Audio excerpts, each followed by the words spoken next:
Hello, my name is Lola, and I'm going to be reacting to The Legendary World of Spyro Games by Categories. Jesus Christ. I saw the time limit on this one. It's almost 2.5 hours long. I was like, holy crap, dude. But anyway, this was requested by Isaiah Wachowski and the local gamer. Thank you for the recommendation. I've been hearing about this one, that he was going to start doing Spyro games now, and Jesus Christ, this one. Whoa, so he's going to be diving deep into the world of Spyro in this one, I'm guessing. But anyway, yeah, check this out, and if you want to like, comment, subscribe my channel, you can if you want to, that's fine too.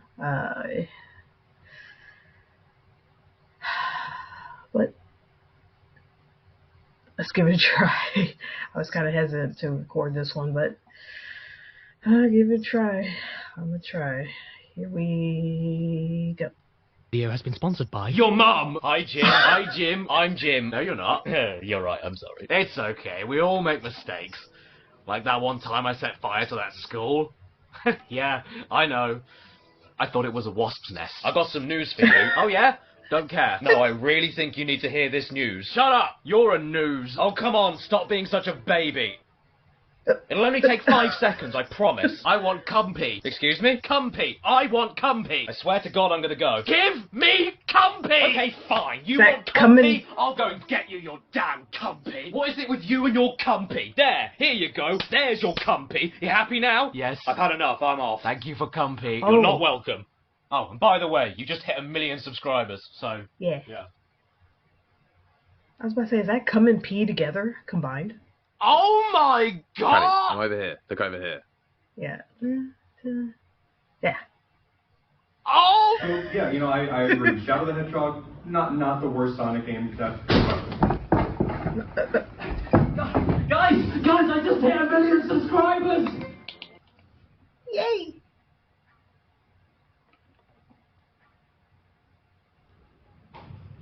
I'm happy for you, Caddy. 1 million subscribers. What the hell is that about? Thank you so much, everyone. But also, what the hell is wrong with you? That is a number that I never thought I would ever reach in my lifetime on YouTube. And it's a bit too special to not dedicate a full video towards celebrating. But what shall I do a video on? It's got to be important. It's got to be grand. It's got to say, I've reached 1 million subscribers. What should it be? I've already made the video and I don't know. So I will go to America right now and ask all of my friends.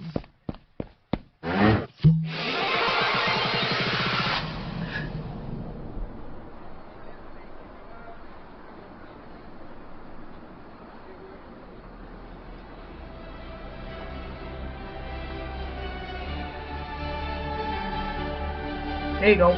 Boom.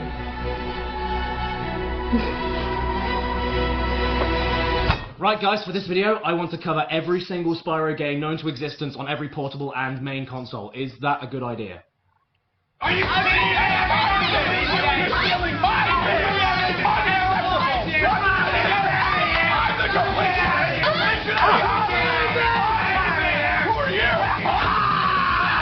Oh no, look who it is. It's him. It's Simon, the door. Yes, of course I was going to talk about Spyro when I hit 1 million subs. I've only been promising that since your Labrador was born. It's dead now. There is a reason I've avoided everything to do with Spyro up until now, though, because he's easily the most requested thing I've ever had to talk about on my channel ever since I started it. So for the sake of saving it for something special, I always told myself, not yet, Purple Prince. I'll save you for 1 million. So come on, you blokes, let's get him out! Spyro, it's finally time! Oh. He did. Save money on my mum's hip replacement. And let's be honest, everybody loves Spyro. That's why he was so requested. Yeah. Who doesn't love him? You do, don't you, Izzy? Jesus. Exactly! The thing is, though, I don't want to get too overexcited. There's a lot of Spyro games out there that I could make multiple videos about. We're far beyond the days of 2012 and me only covering the first 3 games for a... No, I'm gone. So for this special, I am going to stick to the main console games and the main portable games, go through each and every one of them chronologically, and then show you why Spyro games make me wood.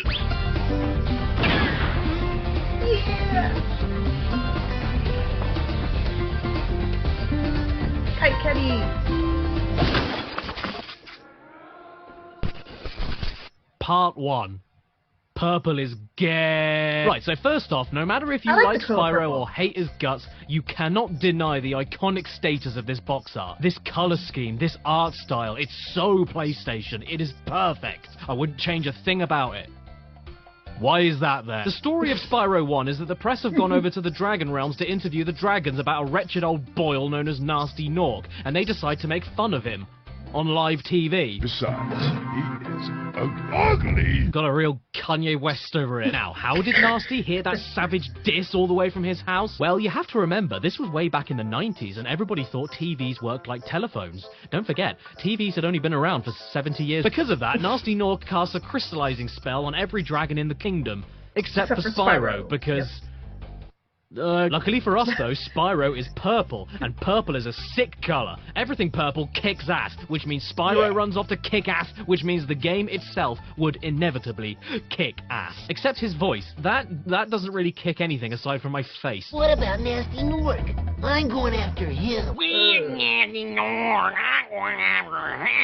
Is it because of his colour? Did they give him a chain-smoking teenager's voice because no one would think he was cool for being purple? That's outrageous. Some of the best things in life are purple, like bruises and ringworm. Destiny? I just want to kick some... Just toast those enemies and collect the treasure. See, kids? Spyro is cool. He nearly said bottom. In Simon 1, you skip around luscious open environments unless the game stops you with the big shapes. Smashing all of your nan's china with your head, gliding from island to island, setting sheep on fire, occasionally fighting a boss, cracking open old men. Run! Run! I'm getting a little... And eventually run off to Nasty's lair to spit roast him. That Nasty Nork is toast. Yeah, he is. And honestly, God, that's Coach. kind of it. This is a fairly standard collectathon platformer from the time. Find as many gems, dragon eggs, and crystallized perverts as possible in order to unlock more hub worlds to find as many gems, dragon eggs, and crystallized perverts as possible. But Simon does have some tricks up his sleeve to stick out above your Banjo-Kazooies and your Super Martins. Let's-a go, Yahoo! In case you didn't notice, Spyro is a dragon, and that means he has Yeah. 5 unique things that make the game work entirely on their own. 1. Dangly skin. Simon not only jumps like every other knobhead, but by hitting jump again can use the loose parts of his back to glide long distances, all the way to Scotland. This isn't only an extremely fun and liberating thing to do in every Spyro game, but allows the level design to focus not just on horizontal flat landscapes. Now you can have giant, sprawling, and tall levels based on verticality. You see that glimmering secret pile of treasure far out there? Well, if you get yourself high enough somewhere else in that level, and not from a weed, you may be able to reach it. It's not even a case of you finding the one single place to cross that one single gap, turning the glide function into a situational invisible bridge either. You can glide off of any surface in any direction, which means the designers can hide more secrets in more creative places and gives you a breathtaking sense of freedom and adventure in each level, which can also be tense as hell. Whenever I'm about to make a risky looking glide, I always have this inner fear of, oh my god, I want that stuff over there, but is my glide going to be high enough to reach it? Well, I guess there's only one way to find out, so here I go. But once I'm gone, I'm committed, so I have to be confident. Oh god, I'm not going to make it, am I? Oh god, Simon, you're going to die. I'm so sorry, Simon, this is my fault. You're flying slowly towards your coffin and you're seeing it happen right in front of your eyes, but are powerless to do anything. Oh no, please don't look at me, Simon. I'm sorry, please stop making me own my guilt. Please stop looking at me! 2. Bad breath. Instead of any clumsy jumps or precise melee attacks, Simon uses a wide, close-range fire breath attack to kill the enemy Norks or break open baskets for gems. Not only a really fun thing to do, but it looks cool, leaves little black ashes behind, and basically guarantees a hit if you're facing the general direction of the breath, since it has such a wide girth. 3. The horn. Simon can use his horns for even more utility than the flame breath. It can break metal vases and baskets, attack basic Norks no problem, and gives you a speed boost which makes basic running around much more thrilling and quick when you need to get a move on with your little bum. 4. Whirlwinds. If you jump into a whirlwind, the camera moves downwards and lets you look right up Spyro's 5. Small thing that isn't a dragon and has nothing to do with dragons at all. That wispy little skinny lemon is Sparks the Dragonfly, and he is your health bar somehow. Yellow means you've got 4 hits left, blue is 3 hits left, green is 2 hits left, gone is 1 hit left, and then you keep yourself healthy by murdering smaller creatures that have no ways of fighting back, just like in real life. But honestly, I couldn't care less about health points. I just want Sparks to look yellow as often as possible, because blue and yellow look like spoiled cheese. I don't want Sparks to look ill, so I give him as many butterflies as possible. I will even go all the way back to the beginning of an empty level to top him up if I have to. No small animal is too far away for me to gut. In fact, we do it just for fun in our spare time, don't we, Scott? What? You can say that again. But here's where things get interesting. On their own, the moves that Spyro can pull off are pretty sweet. But when you mix them together... whoa. You get big enemies that can only be flamed, and armored enemies that can only be charged with your horns. Then you get enemies that are too big to charge, but also armored from your flame, so a new weakness needs to be discovered. You get collectible dragon eggs that are stolen by thieves that are too quick to be flamed, so need to be charged towards all over the level while they go... This noise triggers my stomach acid. You get supercharge panels on the floor to make your charge get faster and faster the more time you spend on the panels, and the more time you spend on the panels, the further your jump and glide becomes. And it's because of that example in particular why I love levels like Treetops, because once you get going, it's like... Yeah, most people hate it. But you're all morons. Sure, it takes me a few attempts to remember the routes, and I die a few times every time I come back to it after a while, but the satisfaction of finding the correct starting point of a supercharge panel, jumping over to another island to keep gaining speed on another supercharge panel, and then making that one final gigantic glide over to the hardest to reach area of the whole game is ingenious and incredible to get right. The game isn't full of stuff like this, but when it is, it nails it and makes me go... I even like the little balance things going on with how you control Spyro, like flame breathing, for example, being an easier and safer attack to do against baskets and enemies, but the trade-off for that is that everything is slower and the gems that drop from them float up into the air and fall loose. But if you try and go for a risky charge attack as much as possible, you'll find it's not only faster, but then the gems will follow immediately after you once you break the basket or kill the enemy. I even love how you can charge different barrels towards the end of the game to attack the... Then you get those one-off bonus levels for each world that turns the game into a free-flying time trial of destruction. These will be known from now on as speedways. Why can't Simon fly all over the place whenever he wants at any other point in the game? Because you ask too many questions. Actually, it's most likely because whenever he does fly on his own, he can get... This is the reason people still love the original Spyro PS1 series even until today. It's the fine mix of all of these moves to make the series a blast to play, with a couple of extra references to other games for good measure. I always believed in you, Spyro. You gotta believe. Time to get romantic. Ha ha ha ha. The charm of the world around you is off the charts Parappa too, the and Rapper. there's so much detail put into the tiniest things. gotta If you charge believe. into a bull instead of flaming it, it'll get stuck in the ground by its horns. If you move up a steep hill, Simon's walk cycle changes. Set fire to cacti and watch them shake the ashes off. Watch enemies capture smaller creatures and then get too distracted celebrating to attack you. See how terrified enemies look as you walk towards them, but once you look away from them, they... Oh. Is he showing his butt? His butthole? What the... No! What the... He loved his fat ass. Seriously though, there are Norks everywhere, and nearly every single level gives you a different variant of them, which the game really didn't need to do. There's Norks with swords, Norks with clubs, Norks with flags, Norks with tasers, Norks with guns. Norks with guns. Easy does it, I'm too small and I can't reach that. Also, I'm British. Which means you probably hate me, but it also means that I love saying the word Norks. The hills have Norks, the castles have Norks, the harbours have Norks, the fairies have Norks. You know what's sad as well? In the Reignited Trilogy remake, they got rid of the Norks with guns and replaced them with purple water pistols. Oh, come on now. What? You don't like seeing guns in your video games? What are you, a cuckwoke? And hey, I may really dislike Spyro's voice in this game, but the other dragons you rescue are another thing entirely. Spyro, my friend, how about a hint on gliding? How about you get fun? I love all of these guys. They're only ever on screen for like 5 seconds each, but they're the most memorable part of the game for me. Ever since you're a wee puff of smoke, we've known, I forget. They mostly serve as hints and tips when you find them, even though the hints are all horrible. Big enemies like this Gnorc with the club cannot be charged, but a quick flame, that should defeat them. Yes, I already killed that guy to rescue you. What are you talking about? Did you know that you get your longest glides by pressing X at the very top of your jump? How do you think I got here? Flame won't harm level, duh. but charging with your horns, that should do the trick. This is World 2. I've been doing this for the last 6 levels. Are you senile? Be careful, Spyro. This boss has many tricks up his sleeve. What does that mean? Some big Norks up ahead are wearing armor. I don't blame them. They're very sensitive. The best line in the entire game, though, easily goes to Cletus. My man Cletus. What does he say? Spyro, it's great to see you, but I've got to go. Go where? All right.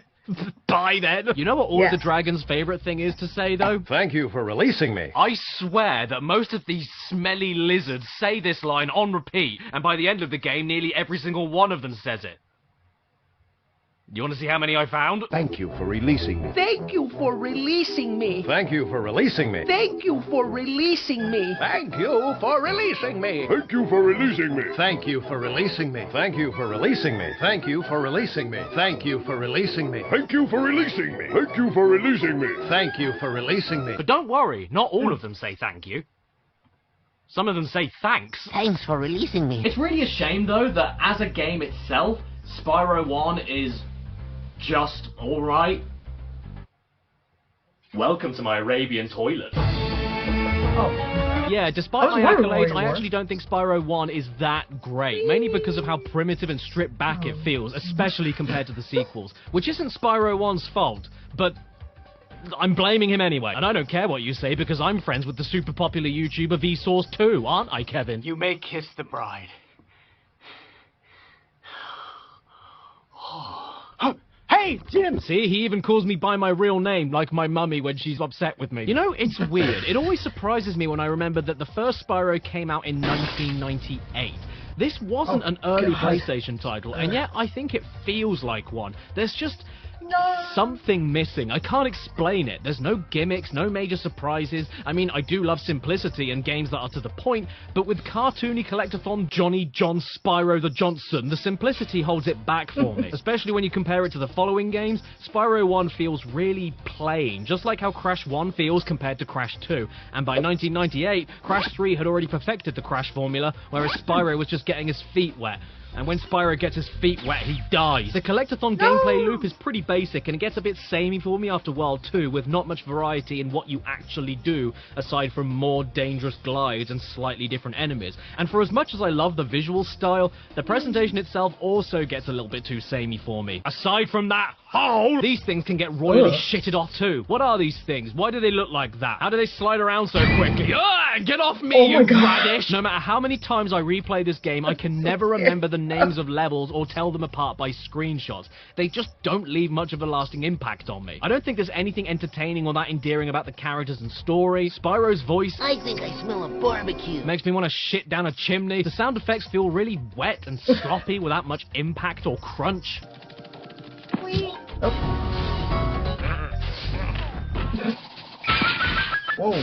The charge controls are pretty damn loose and slippery. The charging jump height is shorter than a stand for a toddler trying to reach a sink.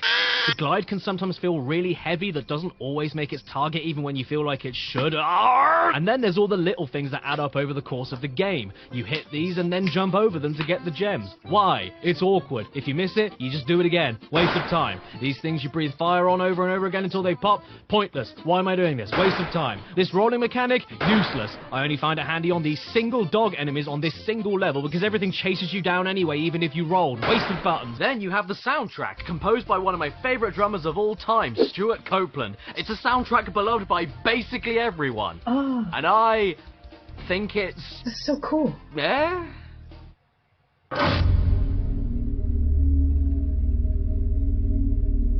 Oh my god.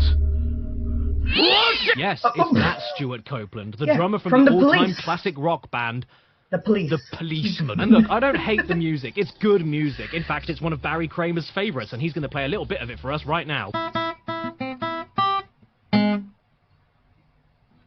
What? Take it away! But I don't get the undying love for this game's soundtrack in particular. I think it's way too spacious and meandering for the kind of game that this is. And if you tied a rope around my neck and asked me to match which songs go with what levels or else you'll hang me, I'd say, I don't know. But then I'd say that anyway because I don't mind this. Don't get me wrong though, when the visuals and music come together into a gourmet, creamy cereal, it's downright incredible. Now with added hair. My go-to example being Dark Hollow in World 1.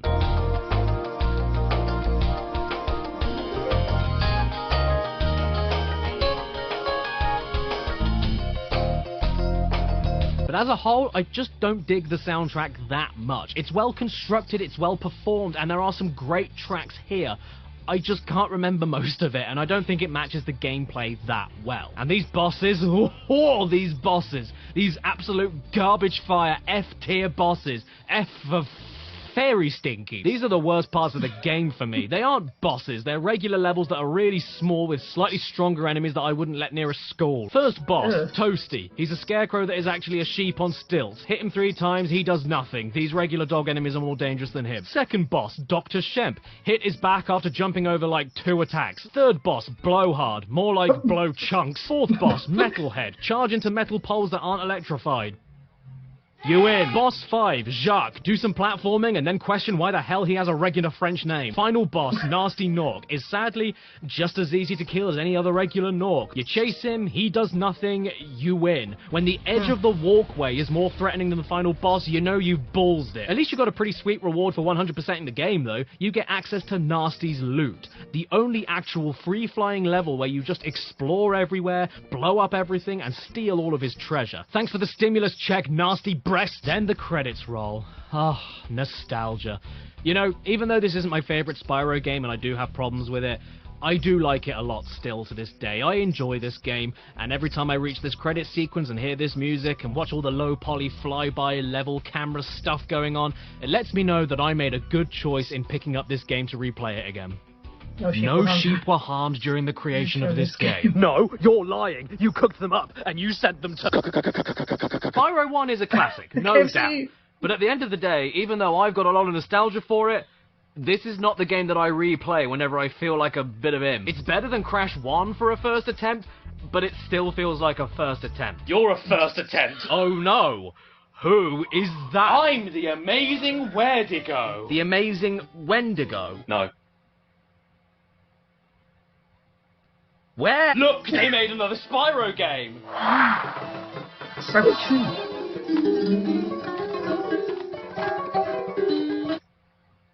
Now this is where shit starts getting good. Thank you, the amazing Where'd he go? Oh, fuck! Yes, you lads, it's Spyro 2. He's back, and I'm back. Ew. Look alive, everyone. It's Simon 2, Ripped My Ropes. Or, as I personally know it, Simon 2, Great, a Garden. To be honest, I prefer the European name of Gateway to Glimmer against Ripto's Rage, but I will admit it is strange. Glimmer is just the first level of the game. You're never looking for a gateway to it. That'd be like if this was called Crash Bandicoot Sand. Straight away, we've got much better cutscenes with actual story in them. And boom, bang, bing, we've got new characters who are better than anything we saw in Spyro 1. You've got the Professor, who's a bastard mole, Digging up all of my lawn! You've got Alora, who's a fawn, you dork, and Hunter the Cheetah, who always looks like he wipes with his fingers. Even Simon's voice is improved. Is this rain ever gonna stop? I've forgotten what the sun looks like. If you don't know, that is the voice of Tom Kenny. And if you don't know who that is, I'll give you a hint. Now they've set up force fields to separate us. If you can find diodes, you can use them to turn off the force fields. One thing though, why, only in the cutscenes, does it sound like the voice actors are spitting into the mics? That's exactly the point. A dragon is our only chance of stopping Ripto. Betty Botter bought some better butter, better than the bitter butter, so she put it in her bitter batter. Oh, there's also the new baddie, Ripto, who is very small and angry, and that's basically all there is to him. I never really understood the love for him as a villain, I'm sorry. And these 3 bozos accidentally summoned him to their world, so intercepted Spyro on the way to his holiday. Oh, sorry. Vacation. Yeah, your best friends in this game kidnap you and hold your holiday hostage until you fix their big messy. Thanks so much, you woman. donkey! Spyro 2 as a game, though, is basically Spyro 1 again, but everything is better. Literally everything. It's like jumping from Crash 1 to Crash 2, or pre-vomit to post-vomit. And I'm far from the only person that thinks that, right, Dradex? Because I hate Spyro 2, and Spyro 3 is somehow even worse.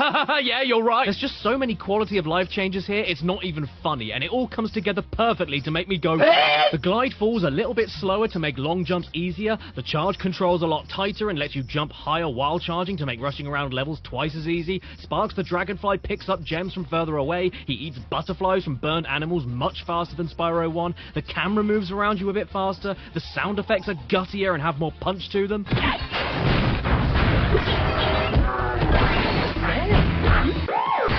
And on top of the updates to existing ideas, there's all of the new stuff added in too, like auto-saving, which was a massive deal, because back in those days, we didn't have it. Instead of the stop immediately and splat on the floor triangle move you could do mid-glide in Simon 1, now you have a hover move to give you extra time to correct a glide, and give you a tad more height and distance at the end of your glide. Now, instead of getting extra lives from the life clam, while Sparks is at full health, you can stack him with multiple burned animals to eventually give you a life if you eat enough. Spyro can spit. Enemies now don't drop gems to collect and instead add to a defeated enemy tally that can help you unlock a temporary power-up specific to that level, giving you way more chances for supercharging alongside brand new powers like spring jumping, projectile super breath attacks, and temporary flight in the level. And speaking of levels, you now only need to collect one thing at the end of the stage to beat it, with optional missions dotted around each level awarding you orbs that can be used to unlock further levels, bosses, and secrets. And they can sometimes be centered around the platforming that Spyro does best, or something totally new and different like hockey matches against this freak, various puzzles hidden around the stage, or blowing up a load of UFOs piloted by... And to top it all off, when you collect everything, you get a little dote! The Speedway stages return and are exactly the same as previously. Okay, that wasn't new, I'm sorry, I don't know why I mentioned it. But now after you beat the main time travel challenge, you can then freely explore the Speedway level without a time limit to find secret hidden characters to talk to that then give you more unique orb missions that change up the gameplay even more. And then you can end your day by being a flag-burning, filthy hippie. Yeah, down with vegetables! Oh yeah, there's also way more cutscenes now too. Some for entertaining story bits, and others for whenever you enter and exit a new level, just to give them that extra dash of personality and depth to them. I like them. You see what the problems are in the level before you get there, help them out, then you fix the problem and see what happens after you leave the level. It's like mini stories within the main story. It's really cute. But as a kid, I hated the Aquaria Towers one. Poor little seahorse dying from lack of water and being baited over and over again for a drink he never gets. Just give him the damn water, you wretch! This isn't Saw 3! What's cool, though, is that every level has inhabitants to talk to now, and they're nearly all fully voice-acted. The only other thing you could interact with in Simon 1 was the balloonist, and sorry, man, not only did you not actually speak, but you were only ever good for being a stepladder. Even the fairy checkpoint talks to you now. She's called Zoe, and she likes to pitch-shift her voice at random. That zap means that if you get into trouble, I'll return you to this place. Each time you defeat an enemy, it will release a spirit particle. What's up with you, Zoe? Have you got a bad cough? The water workers have boxed up most of our baby turtles. The boxes are incredibly strong. Oh no, what are we going to do, Gromit? But then there's another character introduced in this game that would go on to become a Spyro staple. A character that dredges up the worst of a human being. A character that inspires fear, hatred, spite. Bags. Hello there, Spyro. Would you like to learn to swim underwater? Moneybags. I suppose I could teach you for a small fee? Moneybags is a round bell end, seems to exist everywhere, all at once on every level, and only lives for one thing. Locking things away from you and stealing your gems in order to unlock them for you. That's all he is. He's a fat, greedy barrier that has no conscience, no dignity, and only cares about Munty. Must be funty. In a rich man's gunt. He is a leech, a stain. He's an alt-right Winnie the Pooh that converted a generation of kids into anti-capitalists. And to be perfectly frank, he makes me want to get my killing shoes on. Oh god. What a sweet relief. In fact, I don't even think that any furries like him. Let's ask one. Oi, Adam! Alright, E621, Spyro _the_dragon space order :score enter. What? See, it doesn't do anything for him. Oh, what's that? You want to sell me a trip on a submarine to get by a load of robot sharks? Pff, I don't need any of that. You're scamming me. Look, see, I don't need to... Okay, fair enough. Oh, look at you there, moneybags. Are you a little cold from the snow? Oh, no, wait. It's just your soul! My favorite thing to do with him is actually use a double jump glitch in level 1 to not only completely ignore him and his stupid bridge, but also use the same glitch to get on top of a ledge that I'd also need to pay him later on in the game to learn how to climb, and then finish off the rest of the level without paying him a cent, meaning that I can then afford his swimming lessons right after level 1 without needing to go into another level first to try and save up enough. This has been a money-saving tip with Daddy Caddy. Next week, we'll find out how to stop yourself from spending your own money by learning how to keep pennies in your ass. The levels are bigger and give you way more stuff to do and leave a longer lasting impression, but they aren't so big as to make you go, oh no, I can't eat that. And the music is miles better as well. In fact, I'd go as far as to say it sucks. Milkshake through a big straw. It's way more creative, zesty, multi-instrumental, and more percussive. There's even vocals on some of the tracks. My favorites being the one that sounds like a meditating Mr. Bean. Oh my god, it does. Oh my god. No. And the one where it sounds like a really big man just ate something he didn't like. Then there's all the little monk dudes with their mouths that look like urinals and they go... If you ask me, though, the award for best line in the game easily goes to... Even though I'm a vegetarian, I think you should kill that Yeti. He's so hardcore about killing an animal that he even goes off script. Kill! Yeah. Oh, by the way, I have a theory about this game that I don't think anybody has ever brought forward before.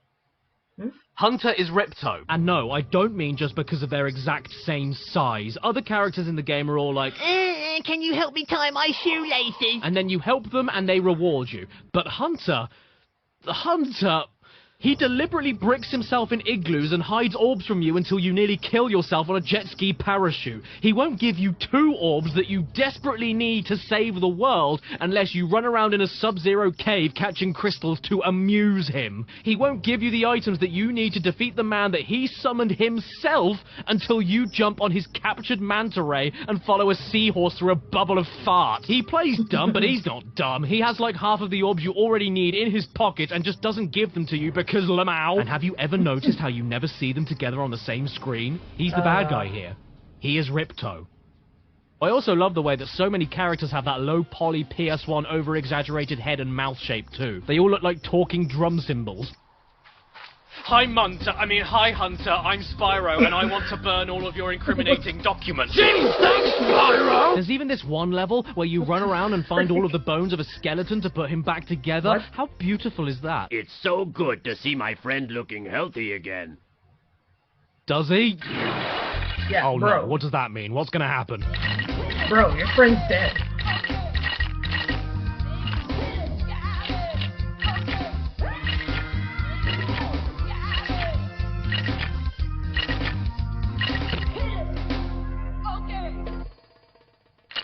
Yes, I had to sit through the whole thing, so you had to as well. Now, let's move on to... I think he wants to dance for you. Oh, no.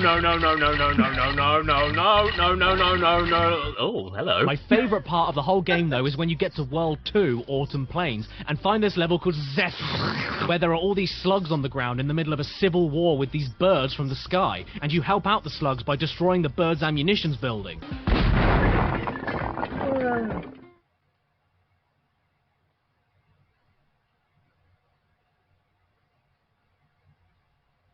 Wow! What an explosion! My disc is a little scratched. But then immediately after that is another level called Breezy Windpipe, where you go to the homeland of the birds in that same war, and then you help them get their airship running again so they're able to counterattack, ensuring that the war can rage on for many years to come. Spyro is indifferent to global relations. He is a war profiteer. I love Zephyr anyway, though, because there are these baby birds that spit ammunition from mother birds, dropping it from the sky into their mouths, and when they don't have anything, they're like, Mommy, I'm hungry, feed me, Mummy. Oh, you're hungry, are you? Yeah, well, I've got your mummy right here, you little scab. Then there's a bit where there's a slug named Romeo and a bird named Juliet in a tragic star-crossed love on the battlefield, and you need to reunite them in this extremely fun magic seed platforming puzzle, where different platforms grow in different soil, and when you want the seed back, the soil clenches like a bumhole, and after solving the puzzle, Juliet sounds like this. Romeo! Romeo! Wherefore art thou, Romeo? Oh, there's Romeo! There's just so many fantastic moments here. How about that mission where you have to get the professor's pencil back by trading an egg with a nest that spits out a seed to go into a plant pot that spits out a rubber duck that goes to the duck family to give you a turnip, what? Okay. Which then needs to go into a cauldron which spits out a coin that goes into a water fountain that gives you a very soggy pencil. It's so good, man. And how about the secret agent that sounds like, I'm a secret agent. And when he's looking around to make sure you aren't following him, he does... He does that. That is how I'm looking around for things for the rest of my life. And the robots in Metropolis, they're adorable. Listen to them. These elevators need serious work, see? Even the bosses are an improvement. There's only 3 this time, but it doesn't matter because they all make up for the wet jokes that were in Spyro 1. They actually have attacks. They're fun fights, and in Gulp's case, even a little bit challenging. This is one of the better bosses in the whole Spyro series, actually. As great as Simon 2 is, though, I don't think it's perfect. In fact, there's a couple of major real low points for me.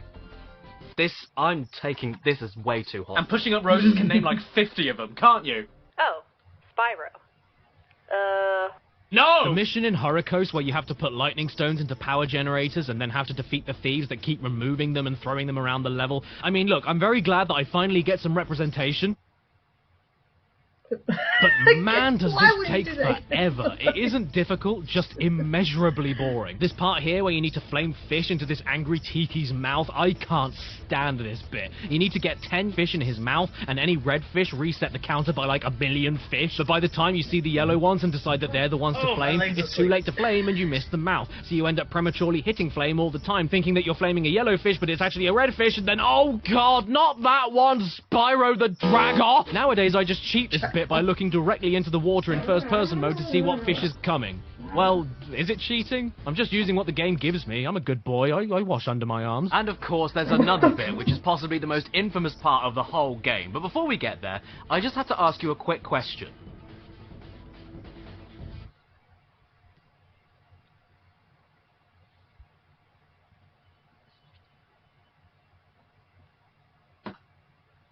Trouble with the trolley. Okay, well actually, get ready for me to be a contrarian. This isn't hard. It's not easy, but it's really not that bad. I don't know what you're talking about, you whinging wet. In fact, while recording footage for this video, I finished the mission first time and then had to start the mission again and deliberately blow up in order to record the guy saying, "Trouble with the trolley, eh?" I mean, I don't know what to add. It just isn't that hard. And you know what else isn't? The turtle soup mission. Yeah, I said it. What's the big deal? Just keep looping around the pipes that they spawn from and then knock the turtles away if you come across them. They'll bounce all over the place and it gives you plenty of time to get them back in the water. What's the big deal, you baby bitch buggers? And the dinosaur egg hatching and eating the village people. Yeah, sure, I failed this one like once or twice, but once you get the pattern down, it's just like Simon Says, but if Simon only had 8 Simon noises for you to copy, and then Simon played the same Simons every time you Simon. And what about the bombing genie mission in Scorch? Not a big deal either. Did it on my first go. Here's a tip for you if you're struggling.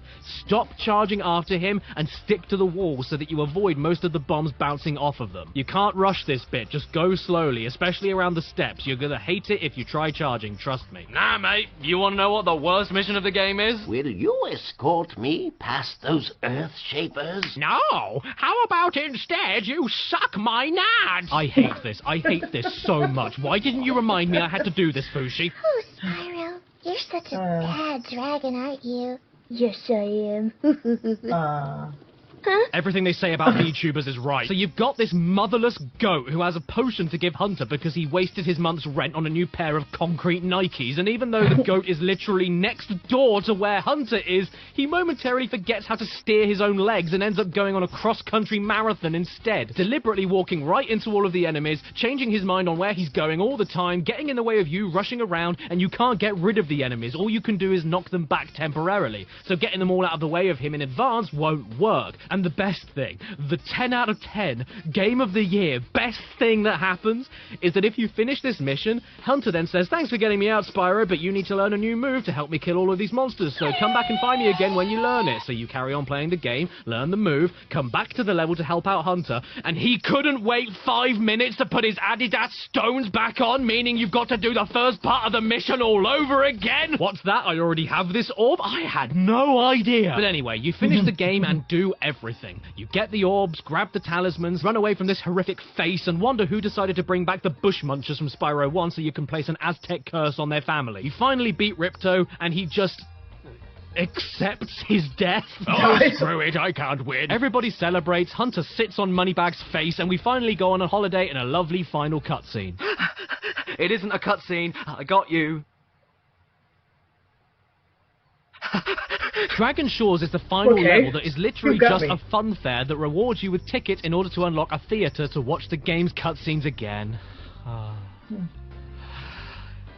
Internet. You play a game of water dunking, ride a roller coaster with a cannon to pop balloons, go to a duck shooting gallery, and never question why the biggest enemies from the first game are now welcoming you into a dark room inside a theme park with no one else in it. And you know what? I also really like the little love boat tunnel because it taught all the kids that played this game that you can love whoever you want. You can love the same gender. You can find love even if you're a smelly, hairy yeti. If that's not your style, you can be on your own. You can have a three-way, what? You can love children, excuse me? And after all of this, if you found every gem and every orb in the game, you unlock a door that grants you a permanent super breath attack, which is now obsolete because the game is already over. Screw off. Unless you do a Tiger Woods.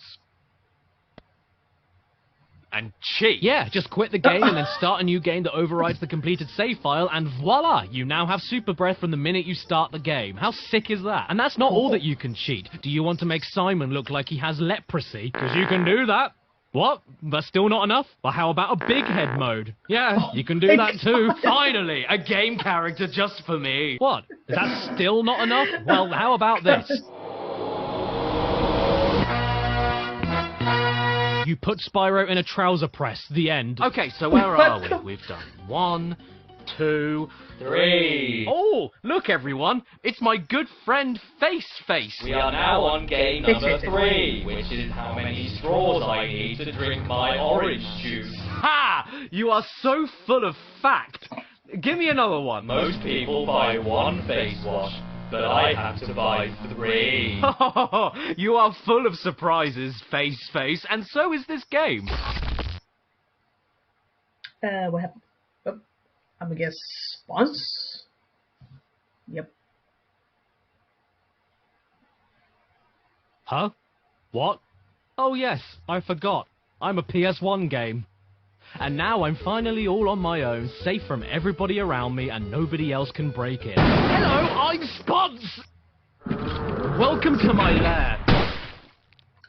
Oh dear, and today I've been sponsored by me. Yes, me. I've been sponsored by so many things that now I can finally afford myself. It's the collectible world of Cat Icarus, a limited edition exclusive Blu-ray set only available on the pixelempire.com/caddy in the description below. And when I say limited edition, I really mean it. They are selling out fast, and you've got to act now because once they're gone, they're gone. Inside this gorgeous PS1 shaped box that talks to you when you open it. Wow, look in here.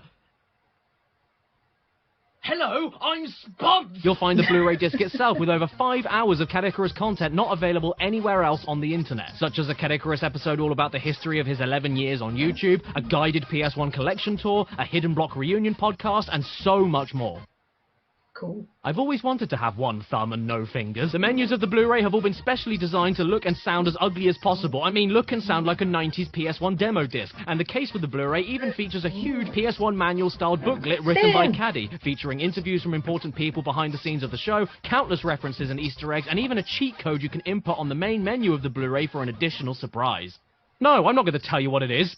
Find out yourself, buy it. And whenever I'm taking a ride on my favourite Hurricane and praying it doesn't stop over the sea, I like to mention the other things in this box set, such as the exclusive sticker sheet, a double-sided movie poster, 3 exclusive pins for your bag or your face, just make sure you clean the wounds, an extra-large sticker to show off what a huge sellout you are, it's the closest you'll ever get to touching the real spons, get used to it, a chance to grab one of 3 Crash Bandicoot relic tickets for a variety of different awards like signed Caddy U2's figures, face-to-face Zoom calls, and $10 to $100 of Pixel Empire gift cards, cards, and to top it all off, a hand-signed card with a scratch and sniff of Caddy's beard. That is not a joke. Do I look like I'm joking to you? I shouldn't need to explain to you why this is so cool, but I just did. And please buy it because this PS1 animation wasn't cheap.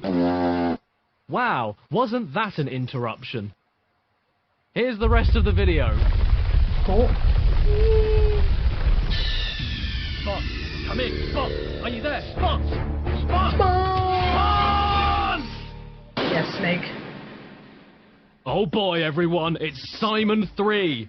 Yay, a donut. The final in the original classic trilogy made by Insomniac Games, and what a fitting developer, because as a kid, Spyro 3 made me into an Insomniac. I adore Spyro 3 with every nerve ending, and every time I pop it in, it makes me want to... Yeah. The hills are with the sound of music. With the sound of... 6-year-old me played this game until he ate his own hands off. True story. It's the best game of the original trilogy to me, without a doubt. I know people think it's the second one, but this game has a kangaroo doggy paddling in a lake. You're wrong. Is it because of nostalgia? Yes. Oh, sweet. You can pick your save file icon now? I don't know. Who should I pick, Vinny? Who? What? You're right. Banana! So to kick things off, even though I love Spyro 2's characters, I was never really fussed about Ripto or whatever his beef was. I didn't find him that funny, that entertaining, or that endearing, which made me not really care about what he was planning to do. But this time, I actually kind of cared about what was going on. You've got this haggard old minger called the Sorceress, who's so hefty you could send her out to the front line, and her apprentice, Bianca, who have decided to steal all of the baby dragon eggs that came from all of the adult male dragons. Very progressive, Spyro 3. Well done. And instead of stealing them and taking them back to their secret lair, they decide to just leave the eggs all over the damn place for anyone to find. Good plan, guys. I'm sure this won't rear up and ram into you. Those eggs belong to us now, and I've hidden them in places you'll never find in 1,000 years. The first egg is right next to where she was standing, and that means that this game's collectathon bread and butter are these dragon eggs this time, used to unlock more of the game. And the eggs are just so giddy over being found that they birth right in front of you, with no mess. Did that bow form in the uterus? You also have these baby dragons that don't like being caught unawares, and...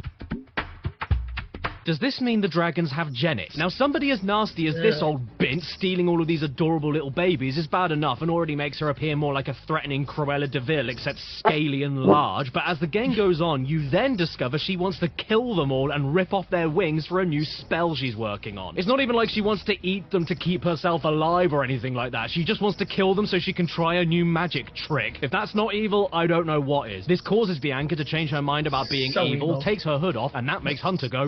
You're a fine-looking woman! Taking that all aside, though, I also really appreciate how much more the gameplay and story are integrated together. There's way more cutscenes showing off what a cow the Sorceress is, which builds up to her final boss really nicely. Throughout the whole game, Bianca keeps appearing out of nowhere and taunting you. And even with the levels in each world, instead of just going through each of them, helping the people out, and then getting a magical thing to open a door to get closer to the final boss, instead you go to the levels, help the creatures out, and then as thanks, they all work together to build you a new transport method to get to the next area where you can find more hidden dragon eggs. When Hunter gets kidnapped halfway through the game, for a brief amount of time, all of his side missions and all the levels are unavailable. So come on, get on your ass and save him so you can come back and get more dragon eggs. Everything you do in Spyro 3 has a reason, and it just fits into place better, you know? As for the game itself, well, everything that Spyro 2 did to improve on Spyro 1 is here. Everything from the controls to the weird and wonderful character designs that talk to you like they're grazing in a field. Hello, I'm Steak. Did you ever wonder where your milk came from? Ugh. Yeah, me too. But in my humble opinion, it's just Spyro 2 Plus. It's Spyro 2, but even better. Not by much, they're still both incredible games, but this one beats it out for me just slightly. I mean, yeah, they removed the charming intro and outro level cutscenes, which does mean some of the levels start with, "There are Rhinox everywhere! Kill them!" and end with, "Here, take this egg." But everything else for me was chipped off and polished into the ultimate Simon experience. The camera is panned just a little further back to let you see more of what's around you. None of the temporary power-ups are gated off by enemy defeats. You can stop skating while ice skating now. They brought back way more long gliding platforming sections and secrets that Spyro 1 had, alongside more chances to supercharge than Spyro 1 and 2. Every character around you reacts to being set on fire now, which is a lot better than Spyro 2, where they just stand there, defiantly. Walk away, bitch! You know, not that I flame the characters that much anyway.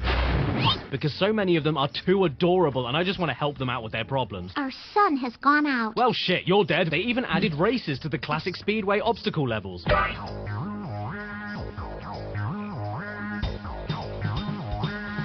They're really boring, yeah. Oh, also, Sparks the Dragonfly talks now.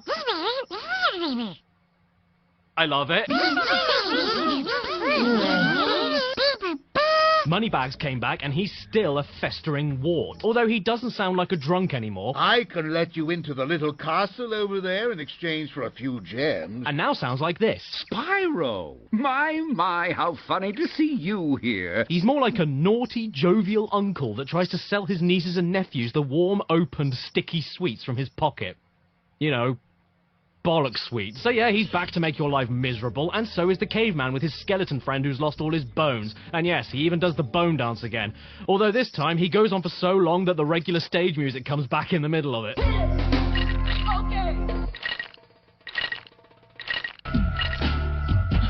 It's perfect. You know what? I don't like this Cloud either. Even when you complete his mission and make him happy, the best he can give you is this terrible face. But Moneybags does a little bit more this time instead of just ripping you off to get through doors. Get this. Now he works for the main villain. In fact, he comes right out the gate the first time you see him and just says the sorceress is paying him to be a tool. And he's standing guard for a collection of new animal buddies with their own stages that are fully playable. And once you buy them off of him, you can visit older levels that have their locked doors inside to then get in and find even more gameplay scenarios to make you go, wow, there's more gameplay scenarios. People often feel a bit like these are desperate ideas from a creatively spent development team, but I couldn't disagree more.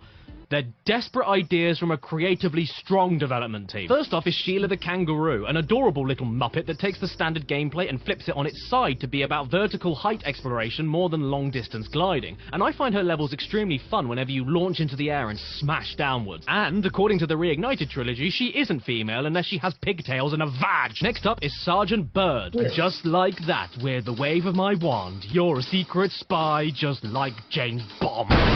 He is an MI5 flying penguin agent with rockets on his shoulders, and I find his parts fine. Not the best and not the worst. In open explorative bits with free flying all over the stage, he's a joy, and I appreciate how you can toggle on a below view for aiming drop missiles while still having full control of flight. But in tight spaces, it's like trying to fit an apple in a nostril.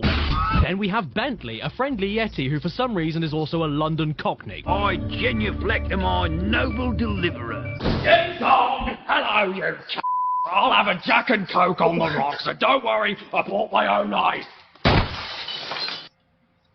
My eyes popped. I don't dislike him whatsoever, but he is my least favourite character to play as, purely because he walks just a little bit too slow for me. I love how he stomps around and smashes everything without any effort and reflects projectiles, but a little bit more speed would have been appreciated.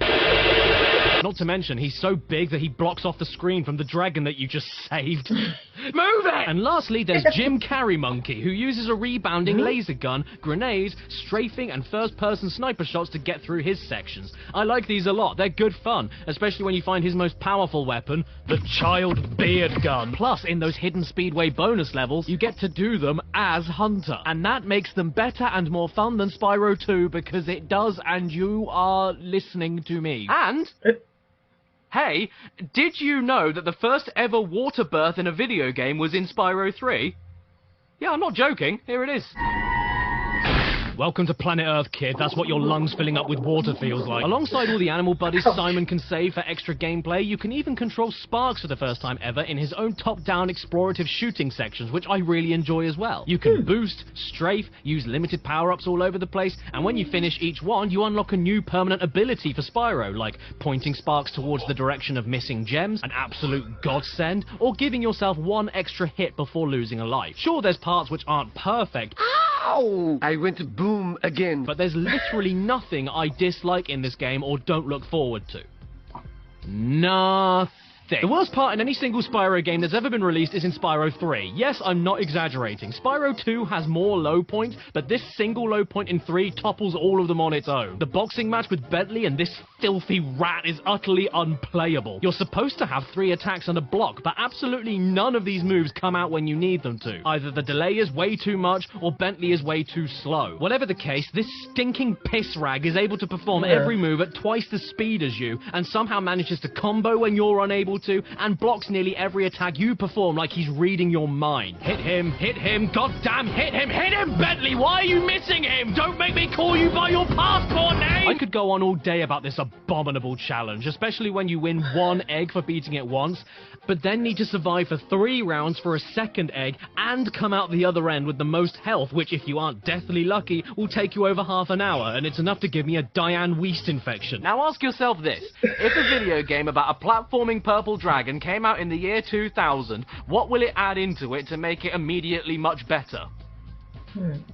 That's right, skateboarding. What?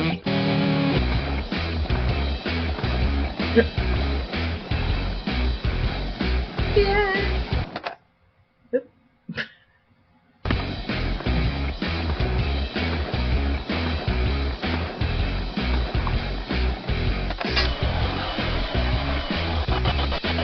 I shit you not, there's Spyro, the magical fantasy medieval dragon, on a skateboard, in space. This is the most long john backwards ass thing I think I've ever seen, but man, I just don't care. It's so much fun, especially the races when you have to keep doing tricks mid-air to build up a speed boost. How can you not love this? Look at him go! That's how I feel about Simon 3 as a whole, actually. It can get pretty stupid, but I just don't care because I'm having too much fun with it. And even if I'm not completely enamored with some of the new stuff, it doesn't matter because most of the game is you and Simon. And the increased charging and gliding segments for his gameplay specifically when compared to Spyro 2 are great enough for me to not mind the more experimental angles. My copy of the game is so overplayed and so loved that some of the eggs won't hatch for ages.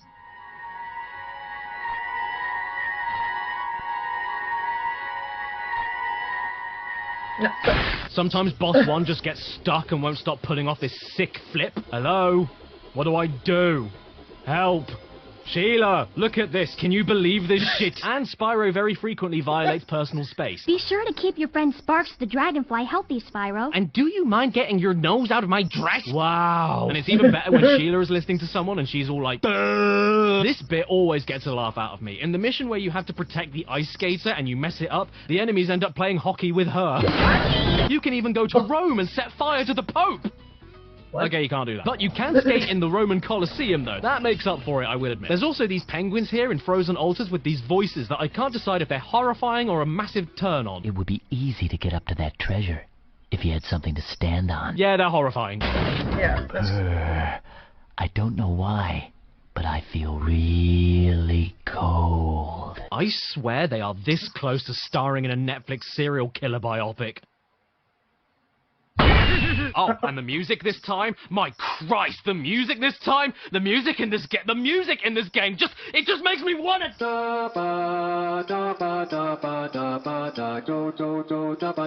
This is one of my favorite video game soundtracks ever, of all time, period. It's everything that made Spyro 2 music so great, but amped up to 11. It's catchier, more percussive and rhythmic, groovier, more varied in genres, and every time I hear any track from it, I go...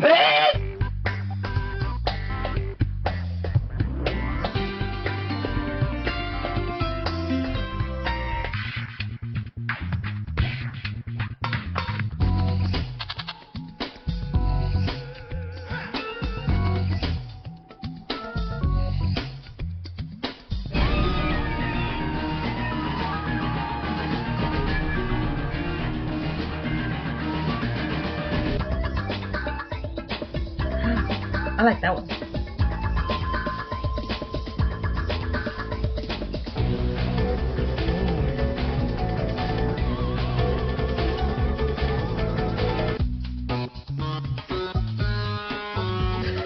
Sounds so weird.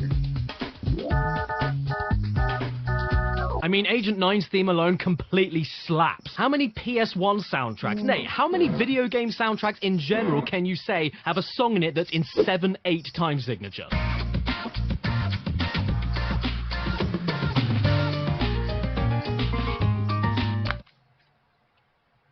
I'm sorry, everyone.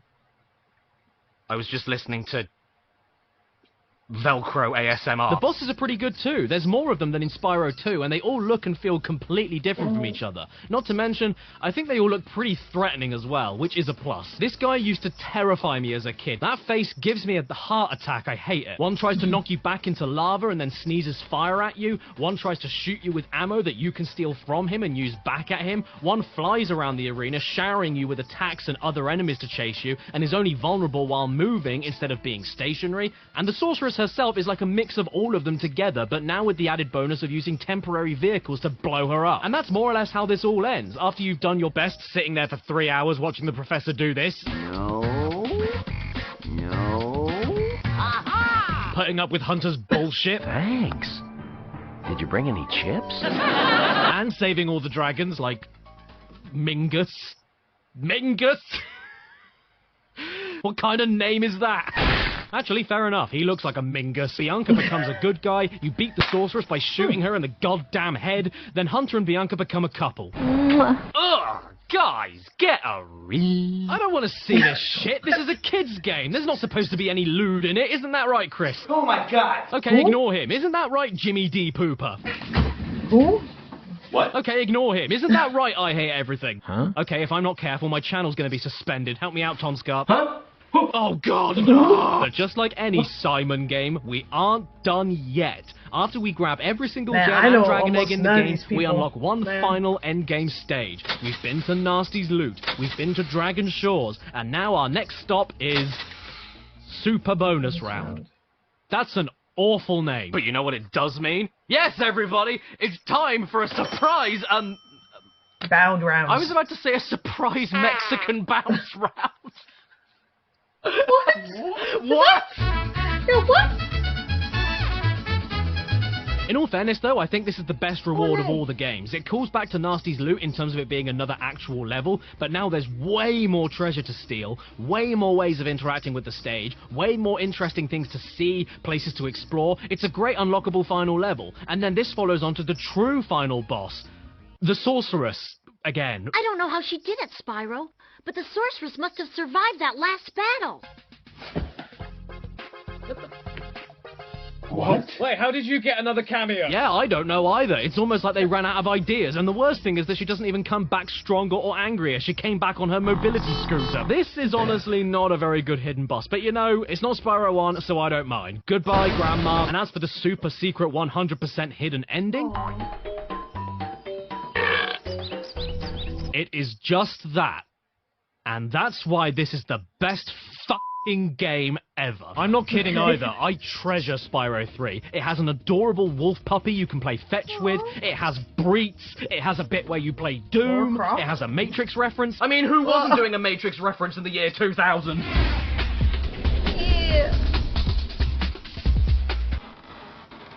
It has cowboy dinosaurs. I mean, do you have any cowboy dinosaurs? If you do, can I come over and see them? It has the ultimate revenge fantasy that surpasses Kill Bill by letting you chase down Moneybags at the end of the game and burn his completely flame-resistant pants in order to steal all of your gems back from him. And in conclusion, it has the best sound effect of all time. So I think it's safe to say Spyro 3 really is the Year of the Dragon. Well, what a perfect little trilogy for the PlayStation. I'm sure glad it stopped there and they didn't try anything else. Still got another hour and a half, guys. Open up the door. Hello, Caddy. Oh, shave my back. It's my evil twin brother, Baddie. I bought something for you. Oh, for me? You should have. I deserve it. You know, I'm starting to think that Baddie isn't actually all that bad. I mean, you know, after all, who goes out of their way to gift you a jigsaw puzzle? I wonder what's on it.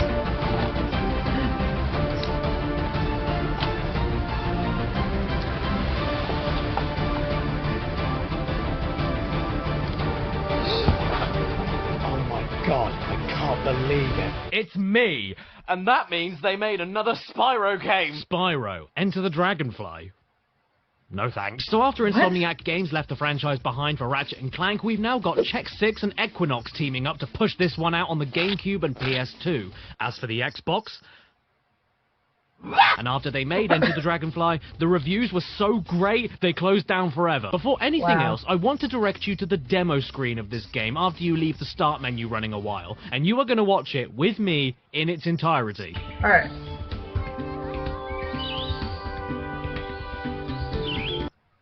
Oh, these are nice flowers. Who am I going to pick for this save game, then? Ooh. So the game begins, and we get our first cutscene.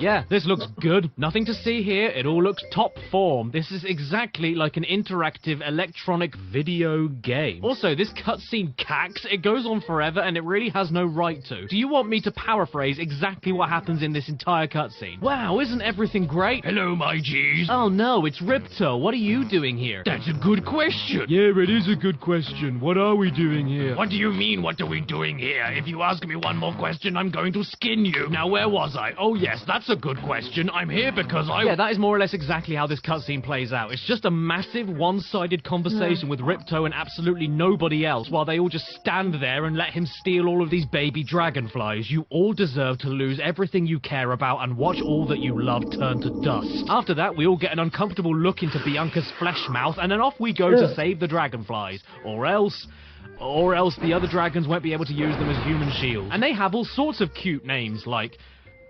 Bonky. Hey, it's Fluffy. That's weird, because dragonflies aren't fluffy. Hey, it's Sandra. It's Sam. Oh my spoiled custard. Is this how the game runs? Is the whole game going to run like this? Well, then someone had better catch it then. Come on, Simon, exit my dartboard. Why are you like this? Are you dying? Oh no, there's an ice gate that can only be opened by ice breath. Yeah, alright. So here's the thing. Collecting the dragonflies is the main mission in this game, but it is much easier to do than you think, because, yeah, the game is broken. Nah, it's not just broken. It's been shattered into 1,000 pieces. Infamously, you can even finish the entire game in less than 10 minutes by swimming through a hole in a net, flying over to the center of the hub world, and then pissing straight into the final boss portal. Oh. What the fuck? I like winning! Now, many years ago, I made a dedicated video about Enter the Dragonfly. And I was a puss. I didn't actually bother playing the game. I just broke it, finished it in 10 minutes, and then shoved out a lazy joke video to cover my electric bill. But this time, no such excuses. I played it legit, from start to end. So now I can confidently say, without a doubt, the game is still shat. And I'm not the only one that thinks that, right, Lady Emily? Spyro, I mean, I enjoyed Enter the Dragonfly as a kid. Shut up! I mean, ostensibly, the game is the same as Spyro 1, 2, and 3, but instead of refining or going forward, it takes things away. Simon 1 had 6 hub worlds, Simon 2 had 3, Simon 3 had 4, and this game has 1. 1 hub world. And not only that, it also has 8 levels. 8 levels in total. Simon 3 had 21 Simons and Dartboard only has 8. Sure, they are much bigger than previously, and they do things like putting speedway courses inside those levels to beef up a single level instead of split them up. But it also means that there isn't as much visual variety, way too many flat and gaping chasms of spaces where a level should be, barely any gliding challenges aside from like 3 levels, and despite you having new power-ups to unlock in the forms of different elemental breaths, which is an idea I do love, there is only one single instance of returning to an older level to find something new with an unlocked breath, and all it involves you doing is grabbing kites by standing on children's heads. This also means the music is pretty limited in comparison to the PS1 games too, and I'm not sure why, but despite it being the same composer, it sounds like it's falling asleep most of the time.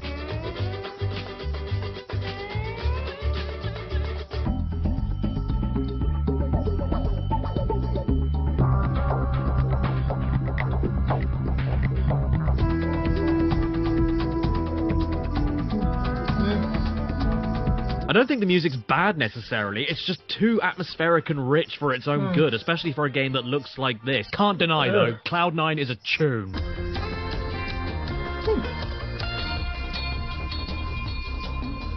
Not to mention, the game is insultingly easy. I breezed through most of it without even thinking about it. Check out this mission from the halfway point of the game. Great. Hey, it's Takahiro. And of course, I'm sure you've all noticed by now, the lag. Now, I can handle a bit of lag, that's not a problem, but what I can't handle is when the lag starts making things run in slow motion.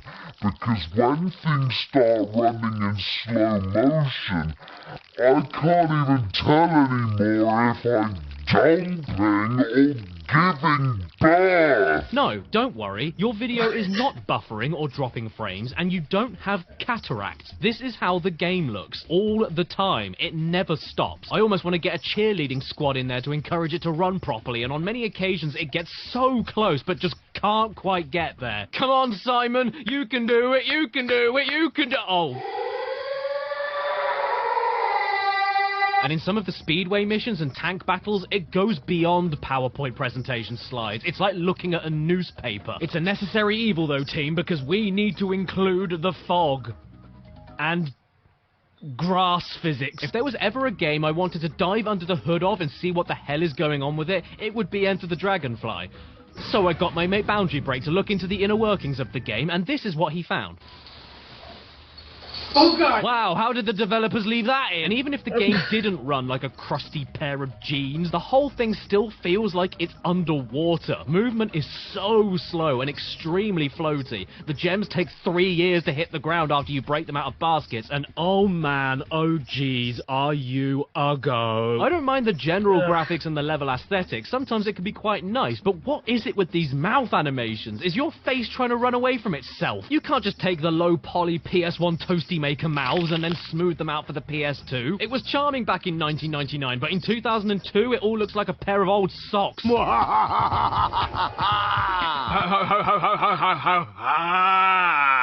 on top of all of that, as you could quite clearly see earlier, the game isn't finished. Spyro! And I'm not talking about the gameplay removals either. Technically, it's a disaster as well. Have you ever played a game where there's a loading screen? To load a loading screen. Spyro has no drop shadow, making gliding a total pain in the sphinx. Enemies don't attack you. Spyro gives up walking and just floats everywhere. The progression atlas disappears and turns black. Spyro gets stuck in ladders. Charging decides to stop working entirely. Sound effects disappear at random. It's kind of like Sonic Boom, Rise of Lyric. The wing deflect move you unlock, aside from only being needed for one single part of the game, doesn't even make its target when you do need it. Spyro loves to do these random falling animations after charge jumps and completely stop you in your tracks mid-air. The milk breath you get from space candy has no range. What? The camera controls often stop working entirely whenever you move. The camera forgets that it's supposed to be looking at you all the time. Sparks just refuses to eat butterflies when he desperately needs them for extra hit points. The Spitfire machine gun needs to be tapped over and over again to fire instead of just held down. Your flame breath sometimes doesn't attack at all. The characters are always turning into statues, especially during dialogue. Uh-oh, he stopped. Can someone put a pound in him? Then there's my favourite one. Whenever you're in the tank, you're able to twist the turret with the shoulder buttons whenever you're stationary. But then when you start moving, you're allowed to twist the turret left, but then twisting it right stops working, only when you're moving. This game is incredible. And taking the coding issues out of the way and the gameplay being stripped back from the PS1 days, the game's also unfinished in other weird ways, like with good old Rage Against the Machine Bag, who only appears one single time in the entire game on level 1 and never comes back, which is probably for the best because I don't like your cultural appropriation. And there's this bit where you talk to a monkey, finish a sliding mission, get a dragonfly, and then the game makers forgot to make the monkey offer you an extra dragonfly for doing the mission again on hard mode, so Sparks just turns around to you and says, "Oh, wait a second, there's another dragonfly mission here, but the monkey forgot to tell you about it, so do you want to do the slide again?" Oh, and speaking of Sparks, most of the time he has the same voice in Spyro 3 that I love dearly. Except for one single instance when Spyro insults him and he outright just says the word hi. You can look up reviews of this game when it first came out on the internet, but honestly, I don't think it's possible to review this game. They're all just encyclopedias of everything wrong with it. Hey, it's Shadow. So when all is said and done and you can't stomach it any longer, you end up at the final boss, Ripto. Oh no, wait, I meant the only boss, Ripto. What is this game's daddy issues? And the boss itself is well, it's on brand, I'll give it that. Also worth mentioning that if you start this fight off, you have bricked your save file and can never leave the fight until you beat the game. So if you're going for 100%, do not go into the boss portal, you'll never come back. The fight itself is pretty but the best thing about it is that after you beat him, you get this cutscene.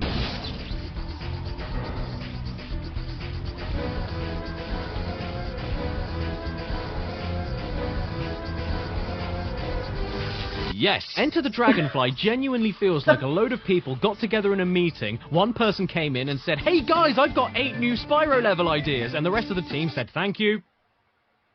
That is all. It is sadly the first of quite a few Spyro games that doesn't make me go. In fact, the game is so bad, I don't even think any children's TV presenters on CBBC would take a paycheck to advertise it to kids, would they, Chris Johnson? Oh, they'll buy anything. CBBC's been showing the exact same episode of Tracy Beaker on a loop for years, and none of them have noticed. Little pricks. So that's why you don't present CBBC anymore. The only major drops of praise I can give this game are that it gives you the ability to warp to any level right from the pause menu once you've already visited it. The sliding missions are admittedly a lot more fun than Spyro 3, and above all, at least it isn't racist. Tiki tiki unga boom! Diggy diggy lolo. Oh. Okay. By the way, guys, you can keep your trouble with the trolley, eh? Shit. The one phrase I had to hear at least 6 goddamn times over was, "Defend the Puffy Palace?" This dog fight is dog bad. The enemy planes can drain your health in seconds, they're too hard to hit, there's no aiming reticle, and the battleships take at least 1,000 missiles to take down. And after every 30 seconds of each failed attempt, I got thrown back to the goddamn defend the Puffy Palace! The only way I could win this mission is by giving the battleships a good old ram over and over again while spamming the ever-loving hell out of the missile button. Because that's fun, isn't it? Actually, yes it is, especially if it means avoiding... Defend the Puffy Palace. Luke, that wasn't even close. Who is that? You're an embarrassment. No! The most annoying thing about Exit My Dartboard, though, is that the base is definitely there. I can see a started game. I can see a natural extension from PS1 Spyro to PS2 Spyro. It's extremely close to being a competent, simple, yet effective bit of comfort food, like a peanut butter sandwich. Except it's a peanut butter sandwich that has the bread, but replace the peanut butter with more bread. That's what this is. Spyro 4 is a bread sandwich. Oh, and who in Satan's pantry signed off on this credits image? I mean, I like it. It's funny. Wait a second, is your name Two-Eyed Willy? The thing is, though, I didn't just decide to play every level and beat the game. I decided to beat it all. I completed this game 100%. I got everything. I did everything. Just for the chance of having an extra cool hidden bonus ending thing, just like in all the other 3 Spyro games. And what did I get here? I got a secret ending cutscene. And what was it? Well, everything is finally back to normal. Isn't it, Spyro? Spyro Enter the Dragonfly makes me want to piss the bed. Well, that was a huge waste of living. I wish I didn't have to sit on a sofa and commit to playing a bad game on a giant TV, you know? Why can't I just play classic Spyro whenever I want, wherever I want? Now, son, turn that frown upside down, because Spyro the Dragon went portable. Part 2. You're a bit small, aren't you? Yes, everyone. Even though the start of the PS2 was a bit of an old egg for the Dragon, Simon seemed to flourish on the Game Boy Advance for multiple games before the next mainline console title. Starting off with Simon, Was that Mila Kunis silly old in the egg. Look at Spyro it. commercial? It's Spyro, all right. He's running, he's jumping, he's flaming, he's charging, he's gliding, he's even hovering. It's just like classic Spyro, but now you can't see it. This is Season of Ice, with Digital Eclipse being the ones who made it, and before they even started making the game, they had to leap over one major obstacle.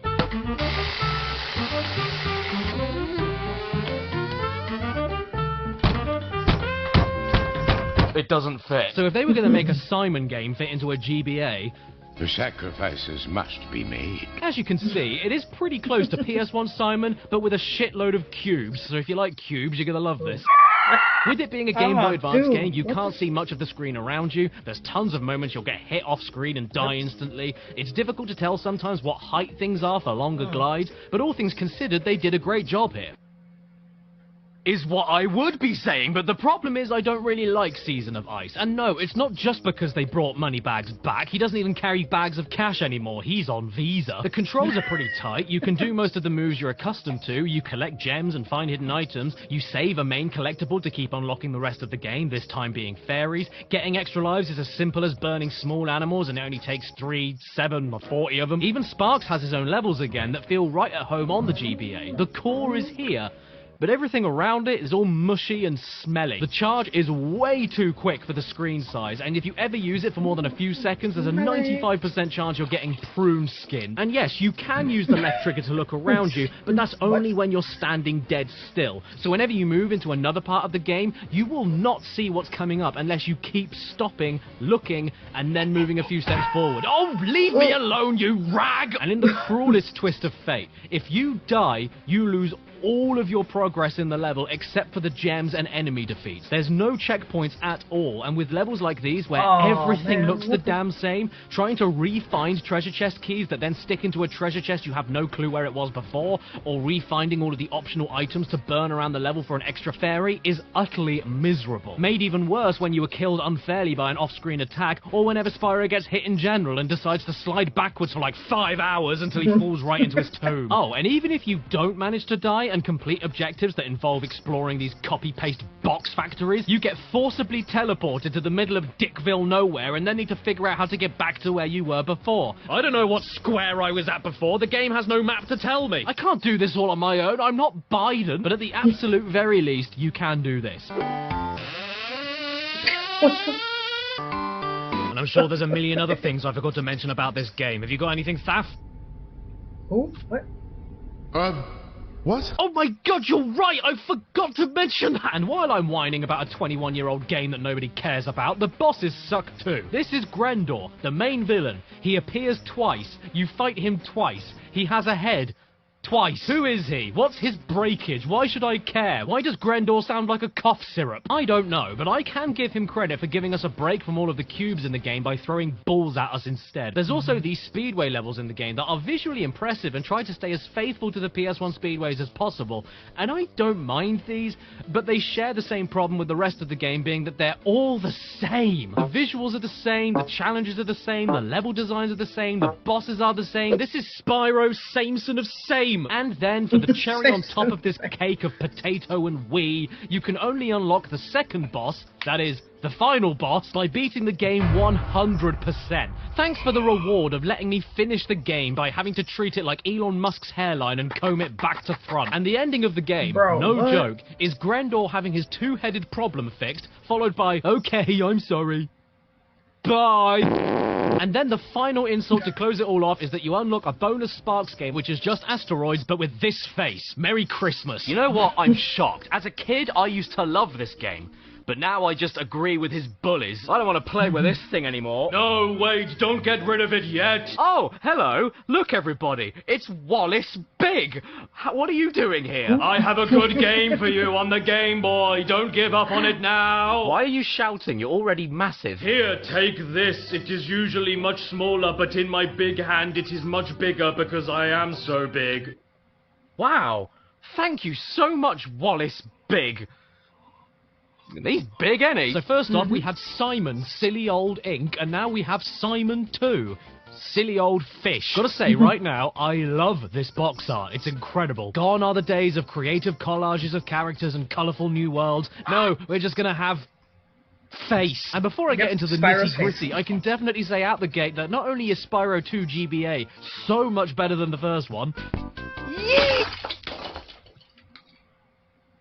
but it's also actually probably one of my favourite GBA games of all time. No, I'm not pulling you. This is an unironically great game. And it's the first time for a few games now that I can finally say makes me go... The idea is the same as the first, and from the initial glance, it looks exactly the same, but trust me, it's far from it. I mean, look, it has slopes. First off, the controls are way better. You've got more mid-air control while jumping, you move slightly slower while running and charging, but that just makes it way easier to charge everywhere without running off the stage. The camera moves automatically towards towards the direction you move, giving you more chance to see what's coming. They brought the changing elemental breaths back from Enter the Dragonfly for different styles of attack and puzzle solving. And yeah, there's puzzles now. It's not just a run around and pick everything up spiel. You have side missions with different things to do, more secrets to explore, money bags. There's no more repetitive speedway shooting sections, and instead these Sheila and Agent 9 levels that offer totally different and fun gameplay styles, like side-scrolling run-and-gun missions, which I really get a kick out of, or isometric, slower-paced puzzle platforming. And Sheila's dialogue face looks like...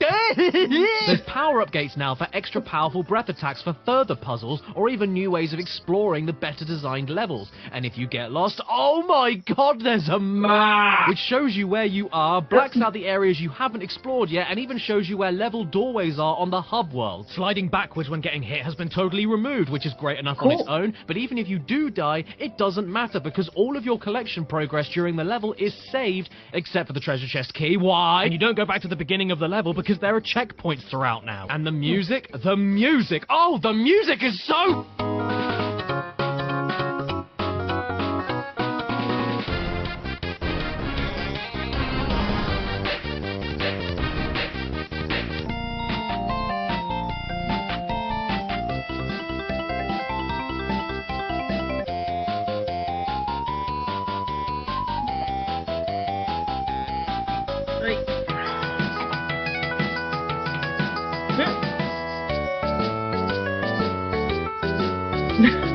Along with doing new and different things in each stage, whenever you do complete a mission, you also don't get randomly picked up and spat out on a bit of dirt 3 miles away from where you just were. And you even collect fireflies in this game, which is class. It's way better than collecting lame-ass fairies. I don't want to collect them. What do I look like, a wuss? They always get in your hair and...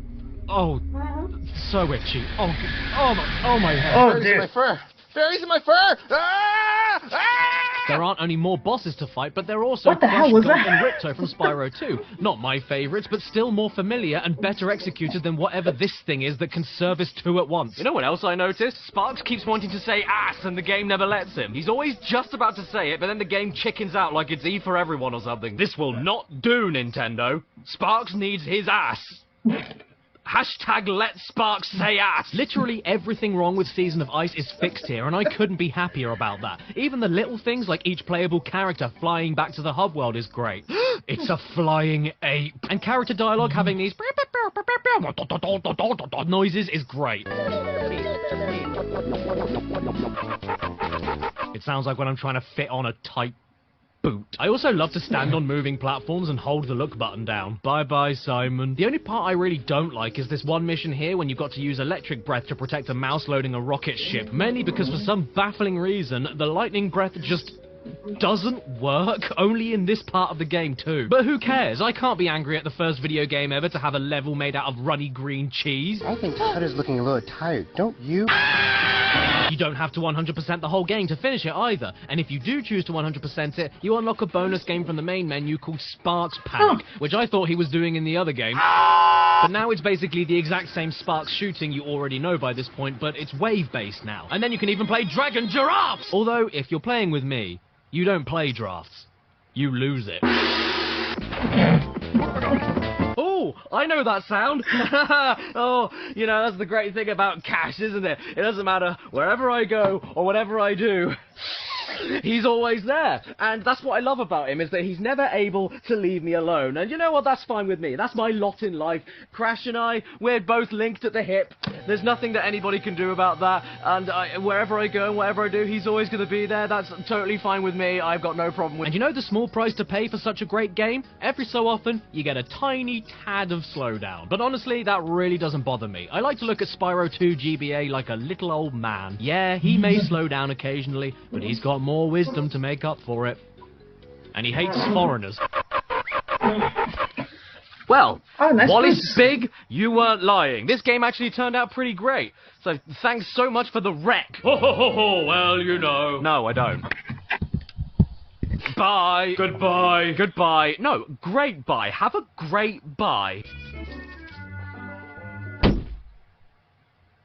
You're big. I know, yes, it has its downsides, or should I say downsize. Ha!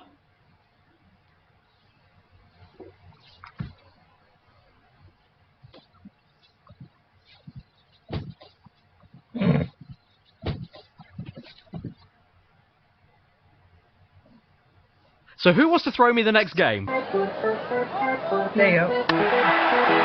Well, thank God, it's only taken 7 games and Spyro is finally going on an adventure. This is Spyro Adventure, also known as Attack of the Rhinox in the US, or as I like to call it, Simon. Awesome, I have rubella. Ooh, what's this? A mini game from the start? Bird rescue? Ooh, let's see what this is about. 5, 4, 3, 2, 1.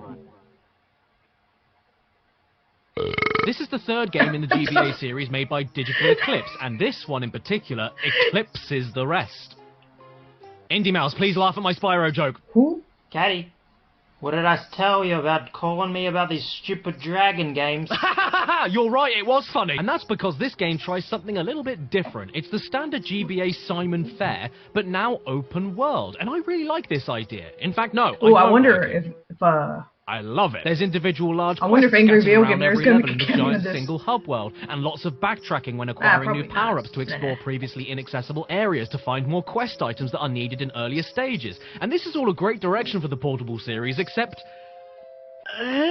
Okay, so with the game being open now, the individual side levels are much smaller than the other games to compensate navigation. But even with a map, that doesn't mean much when trying to find characters for quest items is a total pain when all the NPCs look the damn same, and I don't remember who these people are or where the hell to find them. Is this guy over here Steve? How about you? Are you Steve? And this guy, are you Steve or are you Air Force Joe? This game takes the worst of ice and the best of flame and mixes them together to create... a load of wet. You'll find all of these multicolored chests all over the game that require keys that you need to find 2 halves of each scattered around the rest of the game. Once you assemble the key, you can then go back and unlock all of these chests of the same color across every level in the game. And there's no indication what levels they're in or whereabouts they are. Some are in side rooms, some are hidden on high platforms, and some are just laying around like dead cats. And I would just go ahead and not worry about them if they were all full of optional gems for the sake of 100% completion. But I can't ignore them because some chests have gems, and some have extremely valuable items to further progress the game. Meaning that whether you like it or not, you have to go back through the whole game every single time you assemble a new key and find all of the chests in every level just in case you missed one with a quest item in it. And if the chest is hiding in one of the side rooms, you'd better pray it's not one of the ones that need 2 buttons being pressed at totally opposite points of the level under a time limit every single time you need to get into that side room. No, it doesn't stay open. You have to do this every single time. And then the chances are you get in there and you haven't got the right coloured key yet. But unless you write it down, how are you gonna know? I'm a kid playing this on a Game Boy Advance in the back of my car trying not to throw up. I'm not gonna do any note-taking. I'm not a policeman. It's pretty cool that Agent 9 came back, you know, good for him, but he ended up trading his laser pistol for a Dyson, which is because instead of the fun and tricky run and gun segments from Season of Flame, these are slow and awkward stealth segments where if you get spotted one single time, you have to start over at the previous checkpoint. This whole system just slows everything down, and if you want to talk about slow, take a look at Sergeant Bird making his first playable debut on the G-Bap.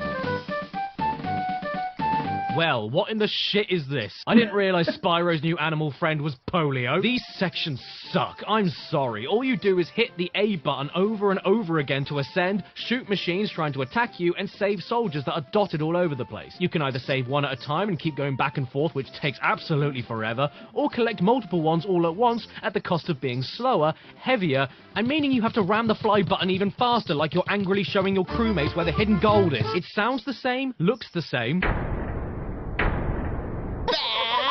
and mostly feels the same, but Spyro Adventure for me is just way too lofty and open-ended for its own good without giving you the necessary tools to make it feel as fun to play as Season of Flame. Well, actually, I say that it sounds the same, but I take that back, because the music this time is...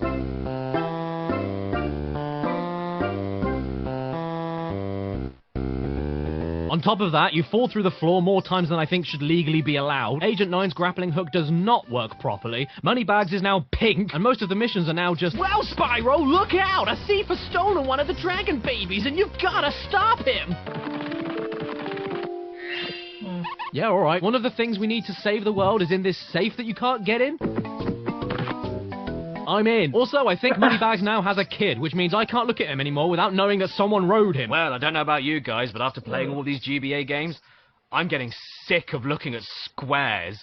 Can I please get a game that just has no squares in it for a change? I know. Maybe there's one over to my left. I can't believe those things you just said. Oh, look, everybody. It's my cousin, Squaddy. You shapist. Oh, come on, Squaddy. I've been looking at squares all day. I just want to break from them. Oh, yeah? We'll take a break from this. Oh. Fun. Hey, round boy, my face is up here. Sorry, I just didn't realize you people were so violent. They made one more Spyro GBA game, known everywhere as Spyro Orange, the Cortex Conspiracy. No. Although it's more commonly known in the UK as Simon Fudge. And not only is this the final standalone Spyro game on the Game Boy that wasn't a port, and not made by Digital Eclipse, but it was also a crossover game. And a crossover game with another platforming juggernaut that you all know and love. Crash? Nope, no, Crash. Eggman. It's the one, the only, Mickey Mouse. Bro. Cameo! Oh yeah, after years of Who was suspense that? and build-up, teasing fans all over the world by Naughty Dog and Insomniac hiding Crash and Spyro demos in each other's PS1 games, the two best-known PlayStation mascots were finally getting together on a system that needed a lamp. And yes, this also means Spyro and Crash's villains team up too, this game having Ripto and Cortex as bad guys. And the story they have here is that Ripto and Cortex team up to stop Crash and Spyro. And look! Oh my god, guys, there he is! Together on screen in the same game for the first time ever! And we become best friends after a boss battle where Spyro stands still, does absolutely nothing, and murders Crash with Molotov cocktails. What I don't understand, though, is that if it worked in Spyro Orange, why doesn't it work for me on Tinder? What we have here is a Simon side-scroller, which, you know what, I'm not completely against. We've had 3 games of bastard squares taking all of our jobs! And now we have this. I'm fine with it. And we can run, jump, and... yes, we don't charge anymore, and we don't glide. 2 of the things that made Simon Simon. A controversial move that I will never understand, but not as much as how I don't understand this. This is the replacement glide, everyone. Having a mid-air fit. And you know what? I wouldn't mind the lacking inclusion of 2 of Spyro's most defining things if the flame wasn't a useless spit on the floor that never hits any enemies, and if it didn't control as slippery as it does. You don't need to throw soup at Van Gogh to protest oil. Just make people play Spyro Orange and they'll never want to see oil again. I am barely just about to make the jumps on tiny platforms here, and most of the time I do, it isn't without jittering on the D-pad to land accurately because of just how oiled up the floor feels all over the game. It's worse than your local kebab shop, and once you mix already slippery controls with slippery ice in the ice world, just burn it, make it water, I'll drink it, I'll spit it out, I'll soak it up and then I'll eat it. This can't be all the game is though, and you're right, so what else do you do here? You find portals to mini-games, beat them, and that is it. Spyro Orange is a mini-game collection in disguise, and not a very good one. This is what the game considers a fully fledged mini-game.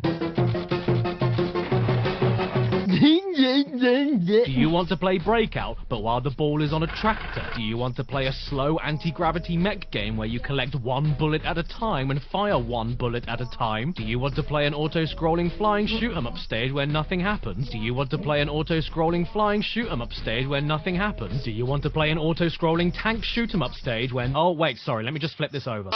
Do you want to play an auto-scrolling flying shoot-'em-up? Repetition is this game's mantra, and even for the ones that don't copy each other or repeat, every single minigame here is dreadful. In fact, it can all be perfectly summed up by the first ever portal you jump into.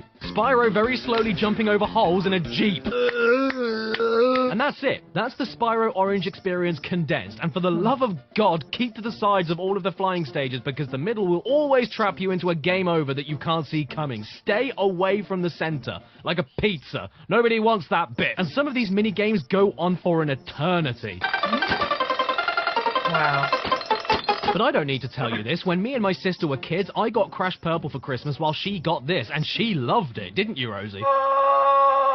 What? See? She's an idiot. I've never played a game before where the game itself feels like it doesn't care. I've never been more acutely aware of a game nearly reaching sentience and telling me itself it is bored. Spyro Orange is alive and wants you to end it. Even Moneybags doesn't give a shit here. All he does is ask for money so you can buy trading cards, which do absolutely nothing. And the shopping experience itself...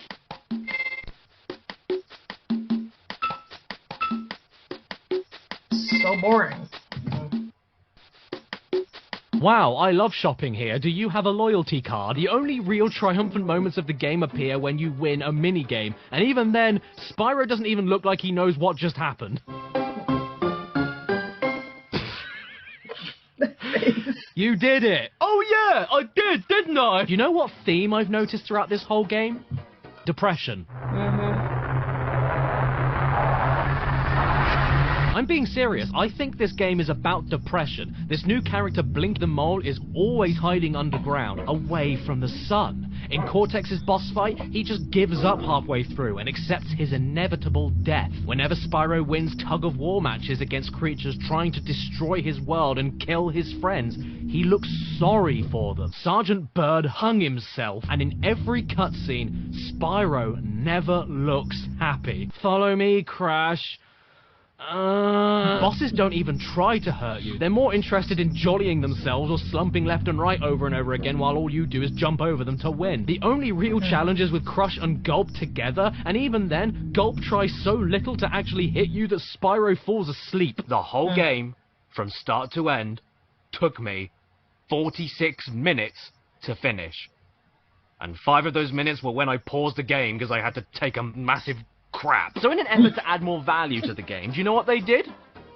They locked the final world out until you beat every minigame before it 3 times each.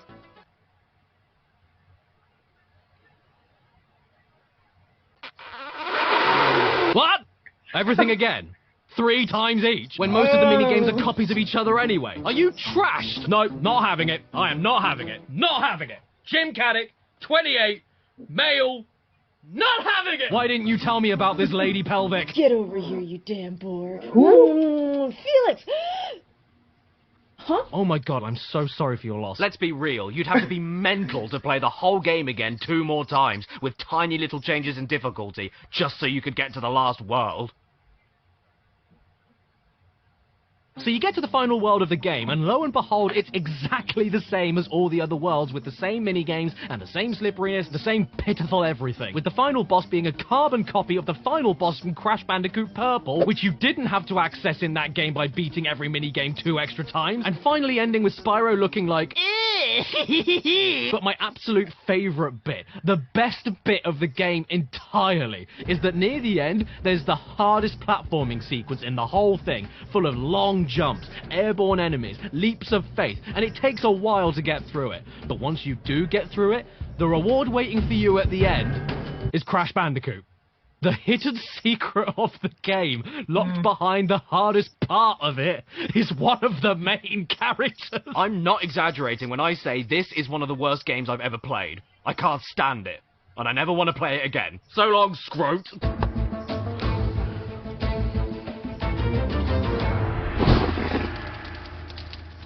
I'm a real fire dragon. Part 3.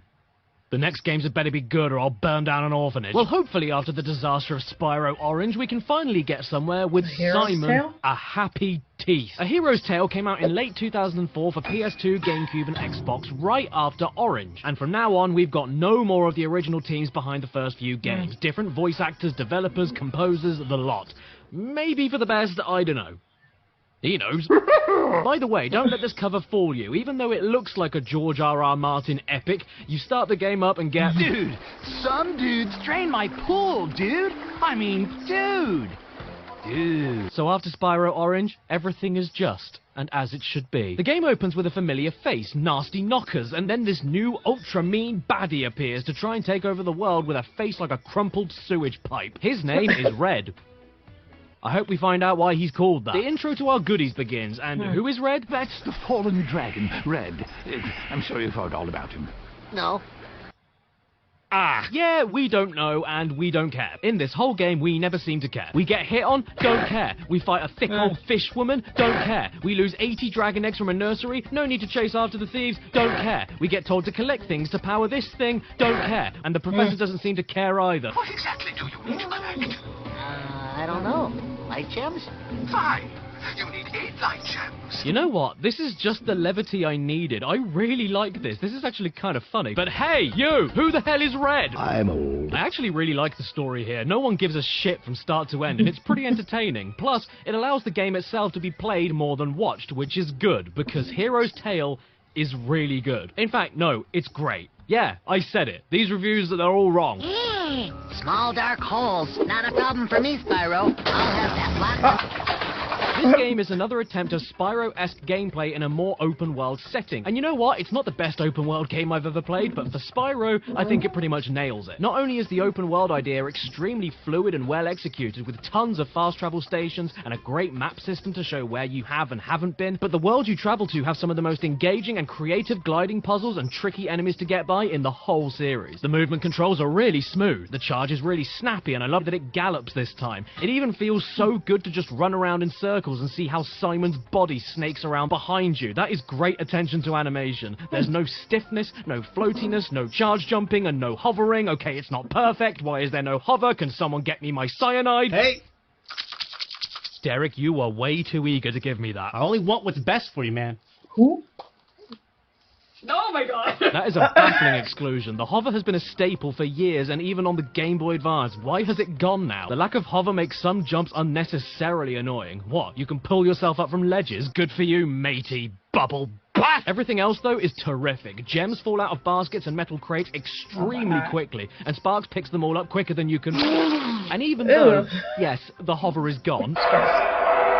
The new double jump is a decent enough replacement, and you know what? I also love the way that you can hold the breath button down now and trail the breath attack for a few seconds to cover more area and distance. It's more like a spray than a breath, but it works great. Even better when you mix in the returning additional elemental breaths. And unlike Exit My Dartboard, each breath provides a brand new way to attack and puzzle solve that all have their own costs and benefits instead of all being basically the same attack but looking slightly different. Fire is the same as always. Electric can penetrate armor but also needs to be held down for longer to kill anything. Ice freezes practically everything, but also means you have to charge into enemies after freezing them. And water breath pushes wood. I hate this breath. You might as well have Spyro spit sand on everyone's face.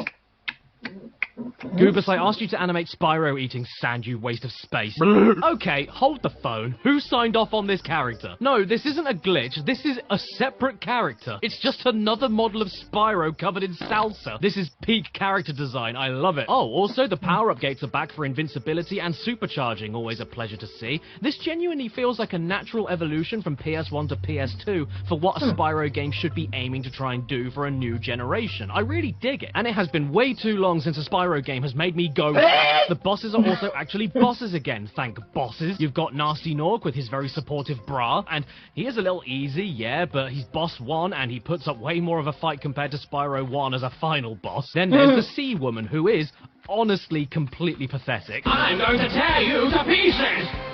But can you please wait? I really need a nap. She isn't a threat whatsoever. Even this mammoth here is more of a danger, and the first time you see him, he... Manny? From Ice Age?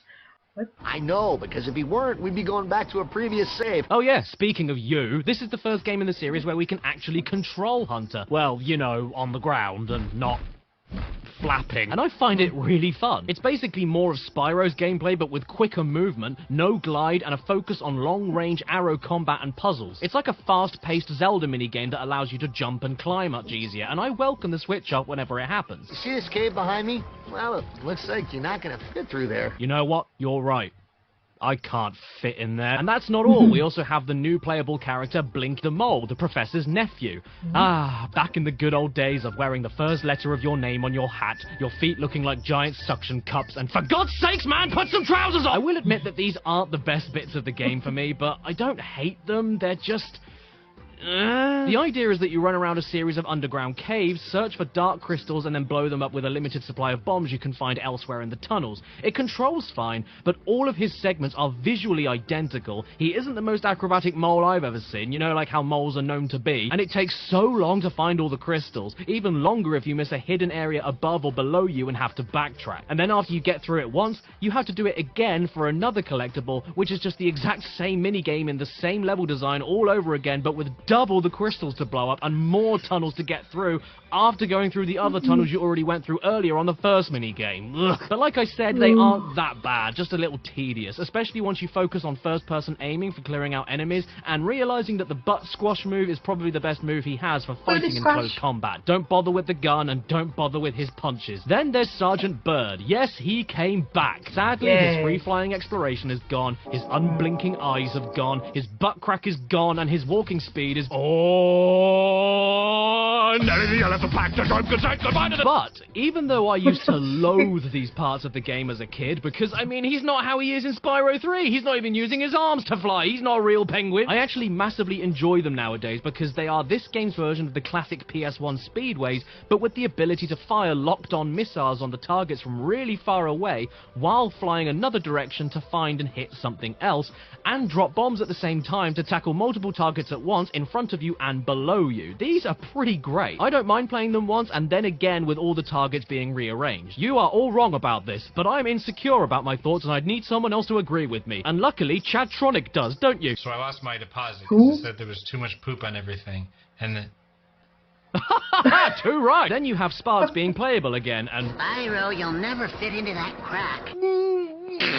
These parts are the worst bit of the game. They suck. They're annoying. You can barely see what's coming to maul you because Sparks' enormous fat ass is always taking up the whole screen. His bullets don't really feel like they hit anything reliably, and there are 0 invincibility frames, meaning if you get stuck in a collapsing ceiling, you can lose all of your health in a matter of 2 seconds. Oh yeah, you also had to play these twice as well, and the second attempt throws more enemies and less power-ups to help you out than the first attempt. You will enjoy it! Do I want to play again for fun? Are you high? Oh yeah, I completely forgot to mention Moneybags. Yes, he's back now, and for the first time, I don't mind him here. He sells extremely useful items all over the place for you, like the ability to carry more than 1 chest key on you at once, double gems for a limited time, an extra shockwave power-up for your head bash, and a variety of handy elemental breath bombs that I used all the time. None of which is an issue to me because gems themselves are not part of completion now. They're currency. And to be honest, I can't be upset with someone that thinks I'm his sugar daddy. Ah, there you are, my favorite wallet.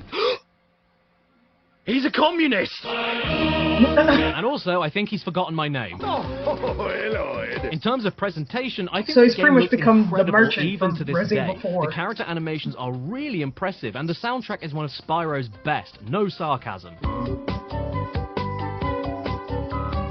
Ow, my back.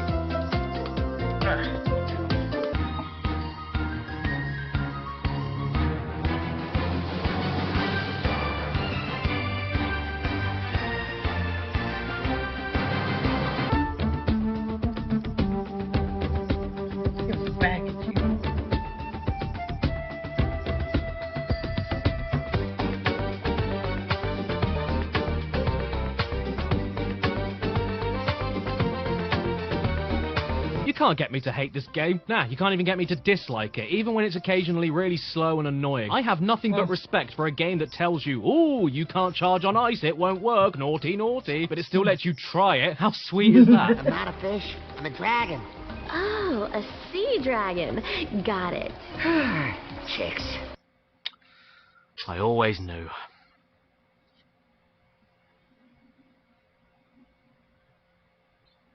Cancelling. So you've beaten the game, explored all the world, swam around looking very important, and find Red the Dragon, who I still can't work out where his name came from. And like the other bosses in the game, he isn't that hard. In fact, you fight him twice in the game. The first time where you can just melt all of his attacks before they touch you, and the second time where he becomes a Gundam. Don't let that intimidate you though, because when you get his own minions to shoot him back, he just stands there and allows himself to die. And in the ending cutscene, he gets put in a bottle and the game stops. Wow, that's an ending. That is, unless you collect everything and beat the game 100%. Which I did. Maybe there'll be another secret hidden level or something. Whatever the bonus is, please be good. Perhaps we should just turn off the TV for a while. Good idea. Make mine baloney. I said please! And then we get a credit sequence, which is a totally black screen because I'm playing this on the Xbox 360, which glitches it all out and means you can't even see it. But it's okay. I mean, who needs to see anyway? Sometimes you just gotta go with where the wind takes you and see what surprises. What did you do that for, Andrew Van? What's that, boy? You have another game for me? And it's a sequel to A Hero's Tale that came out exclusively on the Nintendo DS and is the final game in the original series continuity to come out? Well, burst my balloon. Come over here and give me a kiss. Right, so taking a page from the Book of Kingdom Hearts, Spyro decided to make a story-relevant, canonical, official sequel to his console-based platforming series on the Nintendo DS, and nowhere else. But I don't mind. I can handle it. I'm a stud. It is known as Simon Shrinking Legs, and this is the final game to feature Spyro as we've known him up until this point. The end of the classic Spyro continuity. So even though the last portable exclusive was the Cortex conspiracy, where I'm certain that the only conspiracy there was to piss off me, maybe they'll actually go all out with this and end on a high note. Okay, not a bad title screen here. When you look at it like this, at least, but in real life, it looks more like Spyro has a really long, weird neck. Vacation can't last forever, you know, even for you. Bitch, I haven't even had one. I've been trying to go on holiday for 7 games now. Oh no. Is this how fast we're going to move? For the whole game? What is this? What is this jump? It's not a jump, it's like you're being vacuumed up to the roof. I can't figure out where the hell I'm landing, and I can't get any distance with this. Oh, and what's this? I can't glide? What is this game? Oh, hello there, old. You want me to follow you? No problem. Low, skip to below, low. Aha! Watch out, we've got combat now.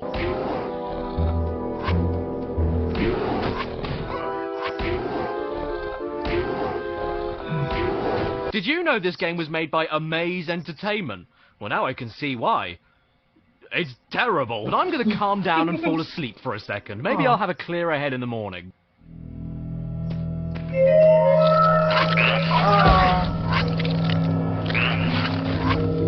Okay, what is this massive screw-off? What is that thing? What is that? What is it? Ah, get away from me, you eyeball-leggy Johnny! When did this game decide to become Siren Blood Curse? Why didn't you warn me? Oh, wait a second, you did. Shadow Legacy is an action RPG, which is not a thing I was expecting to say today. You explore the world, fight enemies to gain XP, use magic spells, level up, and use the touchscreen to cast spells, which feels completely tacked on and unnecessary, just like a real DS game. And very similar to how this game moves the main storyline onto the DS for no discernible reason, the gameplay is kind of like Kingdom Hearts as well. If Sora went around headbutting everything in place and had a bath in glue, without a shadow of a legacy. This is the slowest and most boring action RPG I've ever played, and I mean that as literally as I can muster. Enter the Dragonfly was slow, but it was at least trying to be faster. Just imagine for a second what this game would look like if it lagged. Playing this game feels like you're stuck with a sleep paralysis demon. You'll be sludging along with it, minding your own business, and then every so often you'll wake up and realize how slow you're actually going, and then go... Look, I'm just going to be real for a second. I couldn't stand playing this. I gave it a few hours of my time, but it's just so boring and so uneventful that even if I finished it, I don't think I'd have anything else to add to what I'm saying. So I gave up on it. Here's a condensed version of my playthrough. Wow, I'm charging, and it's still taking a while. Wait, why aren't the rocks breaking immediately when I charge into them? Do you want me to stop moving? You think I'm going too fast? Why aren't my attacks connecting? Yes, this looks completely fine to me. Hang on, what's stopping me from going around this? What's stopping me? You want me to go all the way around to the other side? Ugh, speed up! Get a move on, you flu jab! Wait a second, you need magic points in order to... There's still 3 people to save. What do you mean, people? They're dragons! I'm saving dragons! Am I playing Spyro the person? Here is a cameo from Bren Daniel. Who? What? This concludes the cameo from Bren Daniel. You know what? I honestly don't care if the mechanics get better or the story gets better. I am not spending my precious minutes on this earth playing something as slow and as abysmal as this. Don't play this game. You could say I'm being unfair, but... Nope, I don't even know if I want to play the next few games. I just want to get in the car and leave. Why can't I get... Come on, get out! Get off! Get what? Pink poo bag on your keys. Pink poo bag on your keys. It's not a bag for pink poo. It's the colour of the bag. Use it to pick up your dog poo, or use it to pick up other people's dogs. Pink poo bag on your keys. Pink poo bag on your keys. You look so cool, you might freeze. Pink poo bag on your keys. Oh no, I've lost my keys. Oh, they're where the poo bag is. Walking the dog. Forget a bag, put it on your keys. You slag. I'm best friends with my bag. In England, we call this a word you shouldn't say. Pink poo bag on your keys. Pink poo bag on your... Part 4. I've got nothing much else to add here. What do you want from me? Leave me alone! In 2006, everyone was sick of the poor batting average of cheeky platforming kiddie Spyro, so then they hit the reset button and started a brand new trilogy known as The Legend of Spyro, starting off with the appropriately titled A New Beginning, or as it's more commonly known, The Legend of Simon a nice bailiff. This was made by Chrome Studios this time, and I have never played this game before, so do you want to know what I think? It's different, so it stinks. See you later, I'm gonna enter the dragonfly. So now we're not a baby game anymore, we're going darker and way more serious. I mean, it worked so well with a 3-foot hedgehog, why can't it work with a bright purple 3-foot dragon? We're dealing with the origins of Spyro, from his egg hatching to learning the truth about his past, and there's an innocent dragon cursed by a dark master, but we don't realise that until we need to kill her, and all sorts is going on. We aren't in a cartoon anymore, sunshine, we're now in Lord of the Rings. And so who better to get involved in this game than with the Lord of the Ring himself, Elijah Wood. Providing the voice of Simon for the very first time, alongside the voice of Gary Oldman. And I will say this right now, Elijah gives us the best delivery of the no cliche I think I've ever seen. No! Oh, and who wants to see the newest Sparks? Catch up or give up, Chunky. No! Right, so we've gone from a collectathon platformer to side-scrolling minigamer to action RPG. So logically, we've made the next step to an action-adventure beat-em-up. But now Sparks looks like a DreamWorks and Spyro looks like a drunk. And I will say right now, I don't hate this game. But I don't like it that much either. Yeah? Well, I don't like you either. Oh, Buns, you're such a kidster. I'm not joking, man. I'm calling the FBI. Leave me alone. I'm busy. No need. I am the FBI. I promise all of you I'm going into this with as open of a mind as I can, but I don't know, guys. The basics are here, and they're playable, but there's so many catches and snags I can't get around. Stuff like the upgrade points, not having any on-screen indication how much you have, so you have to keep pausing and looking in the upgrade menu to check yourself. I find that the moves are way too slow to come out for how fast the enemies move around you. If you're stuck and surrounded in a group, there's no way to quickly dodge out of it. And yet, you can dodge with this weirdly sluggish strafing move, but you aren't going to dash away to safety anytime soon by doing this. Not to mention there's no lock-on, so you can't even choose what target to swap around while you do the strafing. And no matter what you do, you will eventually be overwhelmed by enemies called Fisty Grin Thief. Not that it's a big deal though, because if you die, nothing happens. You just carry on from a few seconds ago. Okay then. Honestly, I just prefer spamming firebombs. It's easily the most effective and powerful attack to deal with all the groups, and it can also make the game look like spreaded mustard. You can double jump and you can glide, which I do appreciate, but there's barely any real point to it. You're still majorly railroaded from samey combat encounter to samey combat encounter without really being able to explore anything. Secrets aren't really a thing anymore either. The focus here is definitely the combat, but the issue is, this ain't no Devil May Cry or Bayonetta. It's stupidly basic. Even the different elemental breath attacks don't change the fact that you're still pressing variations of the same 3 buttons without much else going on. And I know a ton of people wanted me to go in depth here and I'm already hyped to see what I thought about a nearly 20-year-old reboot about a lizard, but here's the thing. I can fill the video with empty fluff and just talk your ears off, lying about how much I can talk about if you want me to, or I can be honest. And honestly, this isn't doing it for me. It's just too bland. I've got nothing to say about it. It's not as awful as everyone around me at the time made me think, but it is a little bit... Now, I don't mind the new direction here at all, but my issue with it is that, A, it's not done that well to begin with, and I could be playing any other hack and slash or beat 'em up that's already better out the gate, and B, it's still Spyro. This isn't what I wanted to play a Spyro game for. It would be like if you made Crash Bandicoot the star of 7 Sins. And look here, you can throw all of these pretty story-driven cutscenes at me, but at the end of the day, it's still a kid's game about a purple dragon. It's not that deep. He looks weird. Kinda like the combat. Plus, in nearly every scene, Spyro is always like, oh my gosh, what's that? Sparks is always like, hey, what's the deal with airline food? And everyone else around him is always like, Spyro, you must seek the strength of your courage with the passion of wisdom, so the darkness can be defeated by the honesty of your loyalty to the... Shut up, you old hog stick. Feeling like £1 million, and I'm out here with my pals. I've got 1 million subs, so I've got £1 billion. Feeling like a milli, I want a milli, I have 1 million shoes, and me and... Oh, great. I didn't love a game that had dark epic fantasy overtones in it, and now I've woken up the legendary warrior, Vinegar. It'll take him at least a week to get to me, so I better look at the sequel to this as quick as I can. 1 year later, in 2007, Chrome were brought back on to continue the story in The Legend of Simon, the Empty Niece. And it follows on directly from the last game. The not bad guy possessed by the real bad guy, Cinder, gets saved from Simon. So he takes her home, she leaves one day, and Spyro dies. Oh, wait, no, he didn't. Now you've got to go and save the world from the moon. No time to lose. Hit the road, Jack!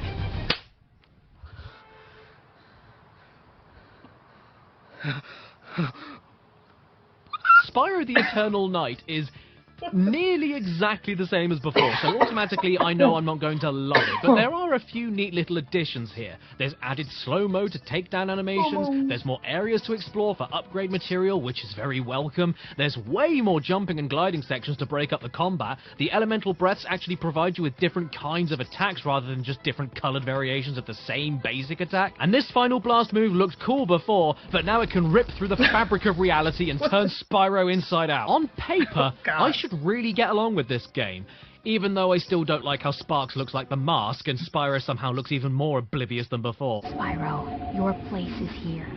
Your destiny is here. But is it just me, or is this game way harder? Like, annoyingly harder. I don't know. What do you think, Elijah Wood? It's dangerous for her to be outside the temple at night. Oh, yeah, all right. I see where you're coming from. I understand your opinion. I don't know if I'm just exhausted after playing through 12 games up to this point, but I found Eternal Night to be so much harder than A New Beginning, and not in a good way. It was harder than arranging a funeral on WhatsApp. The starting enemies from the beginning of the game do not let up. Everything attacks you relentlessly, and your health drains like a drain. Especially when you get stun locked into a group encounter and they just tag team spam attacks until you're out for the count. This happens way too frequently. You still attack slower than the enemies do, but now the lack of being able to cancel out of a combo or dodge roll to get the hell out of there makes that so much more apparent. And hey, look, they brought back one of my favourite parts of the first GBA game, Season of Ice. Off-screen dogpiling. Yeah, remember that? Isn't it fun? I think the devs knew how much harder this game was than the first, and that's why they put way more health and breath power crystals around the place to help alleviate the beatings, but the issue is the lack of mobility. If you get into a bad spot during a fight, you will not be able to move over to these crystals fast enough before it's game over again. I found myself doing so many pot shots and running away just to survive.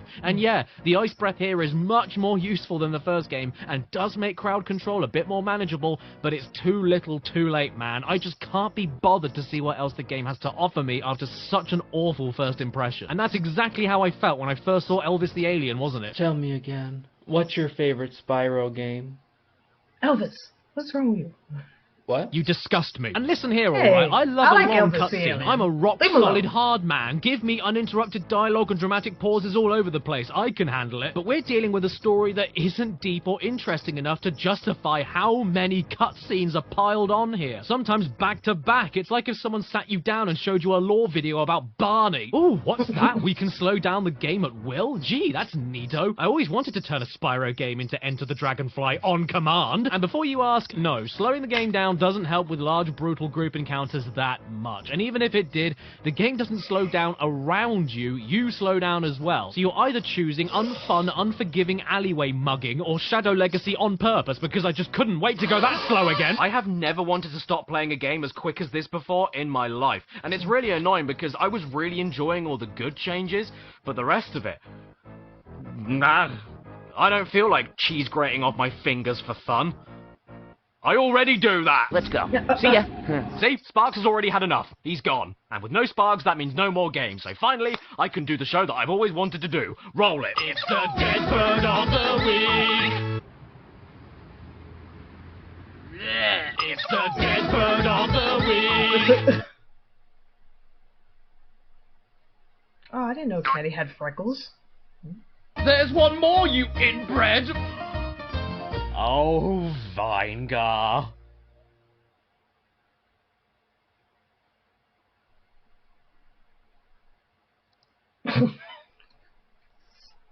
Okay guys, we're nearly there, I promise. Dawn of the Dragon on the Xbox 360, also known as Simon Door of the Door. And I guess Chrome Studios weren't trusted anymore after the reception of the last two games, so for the final game of the trilogy, and indeed the final game in the whole Spyro timeline, Sierra Entertainment hired a new company to make this one called Air. Trying to pop this mummer in and bake it at gas mark 10.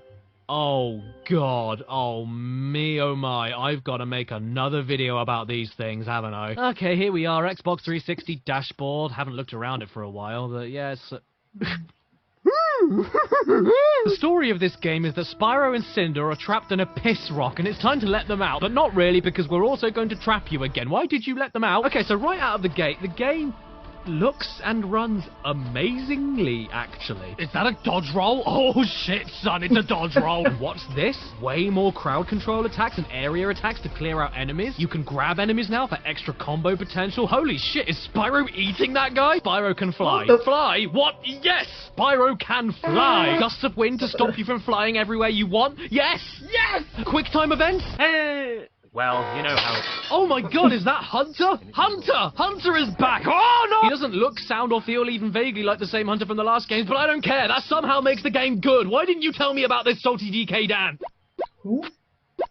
Yeah, I thought so, bastard! What's this? A vat of extra platforming challenges based around gliding and climbing to reward you with hidden upgrade materials all over the place? Character switching for entirely new elemental breath attacks that can be used for combat and way more puzzles to solve? And it was then that Caddy realised that this whole time he had a diabetic coma. Wow! This game is... What are you doing, Dawn of the Dragon? I... like you? No, in fact, I really like you. I can't believe I'm saying this, and I'm sad it's taken until the third game of the reboot trilogy for me to say, but this is legitimately an extremely good game. It's got the balance between explorative collecting that Spyro is best known for, and the combat that the Legend series is best known for, and merges them seamlessly while improving the combat of the Legend series. It really helps how there's like a million new moves to play with instead of the same handful of combos we had before. There's ground combat, aerial combat, grabbing combat, and the breath combat is tons better. You've got fire, ice, electricity, and earth all unlocked from the start and do even more different things than they've ever done before. Some are great for group damage, some are great for dispersing crowds, some are great for stuns, and some are great for continuous gradual damage. And with Cinder now being playable, you can switch to her whenever you want and pick her elemental breaths. Poison, fear, shadow, and wind. Too many beans. In combat, you still don't have a lock-on feature, but it doesn't matter because not only do you have a dodge roll to better position yourself to avoid damage quickly, finally, but most of the time the camera ends up being locked onto a scenario and pulled back like a PS2 God of War game, allowing you to see the whole battlefield, making off-screen threats no issue at all, and when the camera control is given back to you, my humps. Look at this. There are multiple large, sprawling open worlds with tons of secrets and optional routes to explore, with gorgeous music in the background. Yeah, sure, whatever, the game slows down in bigger areas, but it's a small price to pay for what is the most liberating and unironically magical Spyro game so far. This is so good, dude. It took another 4 games for me to get to this point, but I'm so happy to play another Spyro game that makes me go... I'm still gonna prefer the collectathon stuff. That's just what Spyro does best, if you ask me. But if you want to shoehorn him into these trendy, edgy bar fights, this is how you do it. Can you believe it? Up is not jump. I've never played Spyro. I don't know why I'm in this video. But, I mean, this is cool, yeah? Well, I couldn't believe it, so shove off. This game, man, after all the toss that we've tossed through, this actually warms my heart.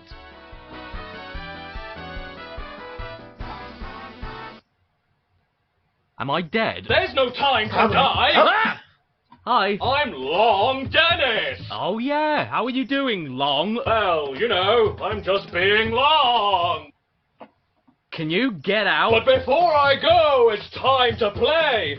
In one hand I have another game for you, and in the other I have the Wetty Betty! I don't want to play, can you please just give me the... Here we go! Stop being Long for 1 second and please just give me the... Oh no! You're out of time! Get ready for the Wetty Betty! What the...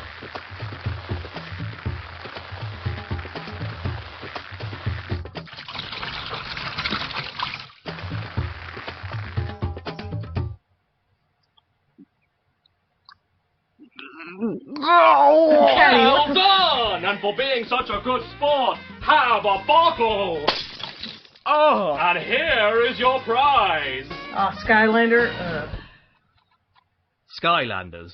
Long Dennis, I never want to see you ever again. That game freaking sucks. Oh! Yeah, I know. For most normies, Spyro ended as a series in 2008 with Dawn of the Dragon.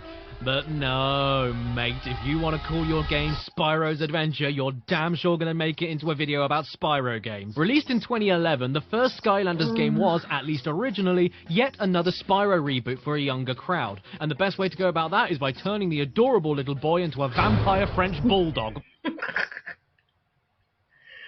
Oh, that perfectly sums him up. Because he ugly. He hideous. If we were fighting together, in a war, against the same enemy, I would shoot you first. If you don't know what Skylanders is, well, I've actually already looked at one in an older video and explained what the game is. So do you know what I'm going to do now? I'm going to put the clip of me talking about it right here, because I've been going on for 2 hours. Can you please let me have this? Skylanders is a series of simple 3D beat-em-up platforming games in the Spyro mythos, except that it requires the use of a USB portal device in order for you to place different figures onto the portal and have them pop up in the game. Different figures have different abilities to get by different obstacles and unlock different secrets. Thank you for explaining that, me. It was very hot. Now, the copy of Skylanders I found on eBay was brilliant. Want to know why? Because it came with a giant box of figures that I didn't want. Look at these. Like, what am I supposed to do with all of these? Well, I guess we can at least look at them. Who is starring in the final original release of a game with Spyro still in the title? Well, we've got Spyro, Sparks, Cinder, Fire, Spyro, Thomas the Tank Engine, Fish, Steve Irwin, Spyro, Boat, and Shoe. Truth be told, I actually think all of these little guys are pretty cool, but I'm not here to be nice. Let's play the game. I am Eon, your guide in this world. But where are you may ask? That is a very good question. This is Eon, and this is Chaos. Eon is good, Chaos is bad. And Chaos also sounds like he's taking one giant breath in while holding his nose. Long have I waited for this day to take my revenge. Right then, level 1. Let's see what's Oh, wait a second. I think my controller's broken. I can flame and I can charge, but I can't jump. You know what? Actually, no. Maybe it's just because this is the tutorial. This is a kid's game after all. The jumping might come later. Wait, so let me get this right. We've gone from gliding to gliding and hovering to no gliding to no jumping. Yeah, alright, bye. Yeah.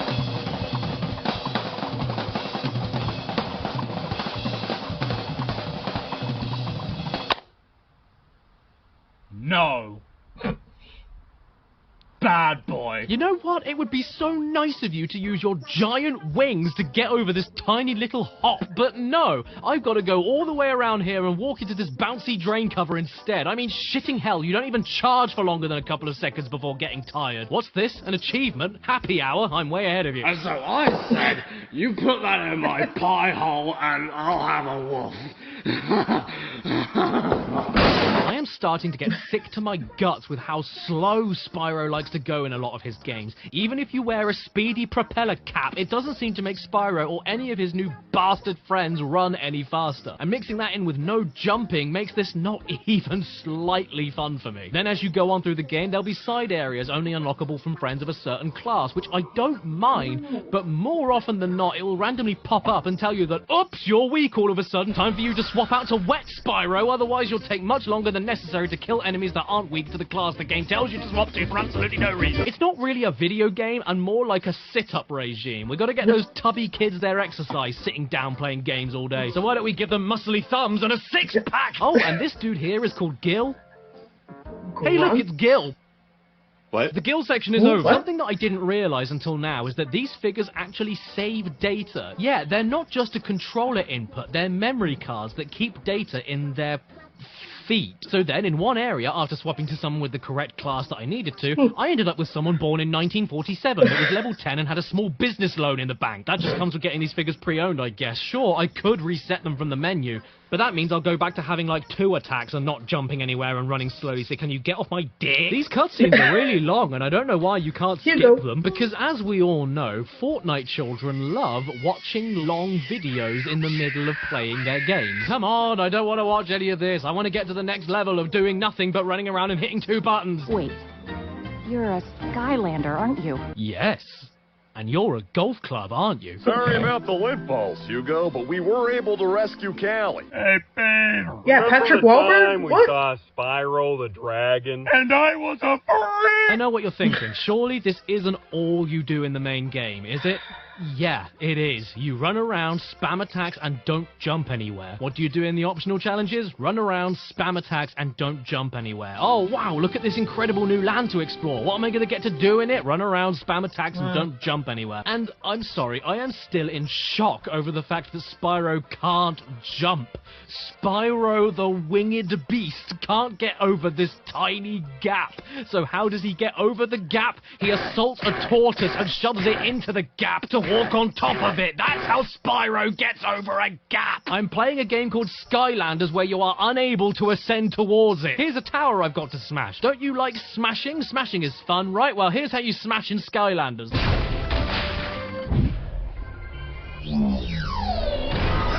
to the hills!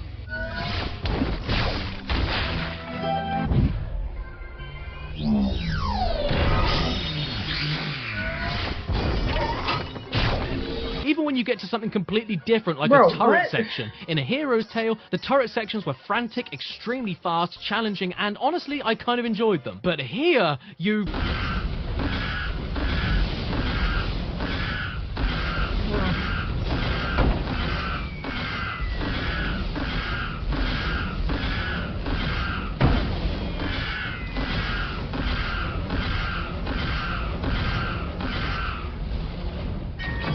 Please understand, I am not looking for much.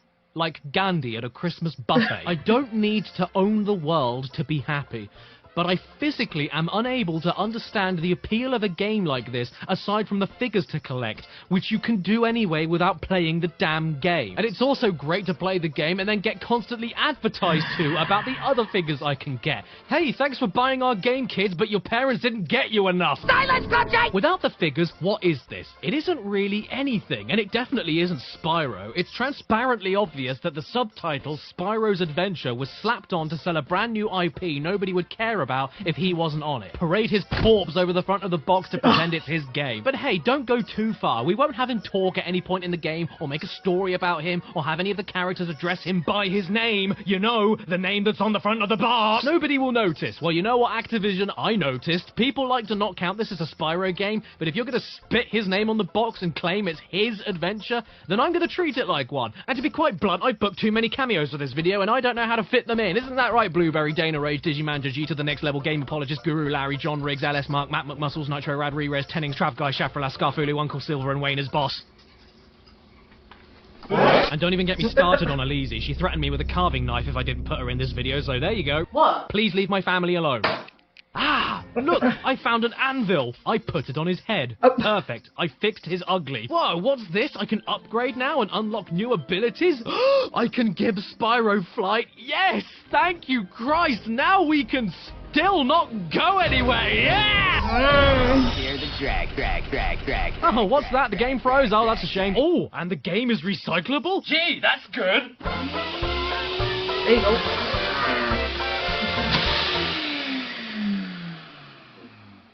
I did it. I saved the trees. So that's it. 10 years later, after I said that I would do it, I finally made a video about all of Spyro's main games. Happy million subs. Out of the 14 games I played for this video, sadly, I ended up only liking/loving 6 of them. Less than half. But does that make Spyro a bad franchise as a whole? Not at all. Because I think that the good stuff is so good it vastly overshadows the bad. He is a dragon of quality, not necessarily quantity. And to be fair, it does take a lot for something to make me... And you know, there's definitely still a market for Spyro to come back. I mean, we all saw how great the Reignited trilogy was, for the most part, so I'm not against giving him another shot. I mean, Christ, if Cash Banuka can get an official, proper 4th game 20 years after the 3rd one, why can't Spyro? And yeah, that's exactly why I think Cattycoot would be a really good addition to Pokemon. I couldn't have said it better myself. Actually, yeah, I could. I don't think it would harm Simon by giving him a proper 4. But isn't this? But for now, the only question I want an answer to is, what do I do with these? Sell them? eBay? Amazon? I don't know. Well... Ah, bonjour everyone! It's me, the chef, Sandwich! And you just caught me in the middle of reading the Pooh Cookbook. Very disappointing. 2 stars. No shit in it. But today I also have a new recipe to try. Skylanders sausage. The first step is that you want to put the heat on as high as possible, and then you get the vegetable oil and zoom. While they're waiting for everything to start cooking properly, you can also take your portal and you can put it on the stove like that.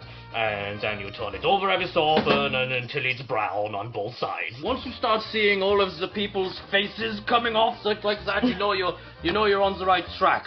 Oh dear, steamroller. Oh, the faces will start peeling off, and then the wings will actually become flappy. Oh, this is the most important part of the recipe, when you have to get the delicacy of the shark properly cooked, because I caught that from the water. Oh, I'd say that's a marked improvement there, yeah. We didn't really like his face, so we just thought blank slate, you know, we can just put a new face on him now. Now it's starting to smoke, that means that we're really getting going now. So as you could see, like, his arm came off and attached itself to his other arm.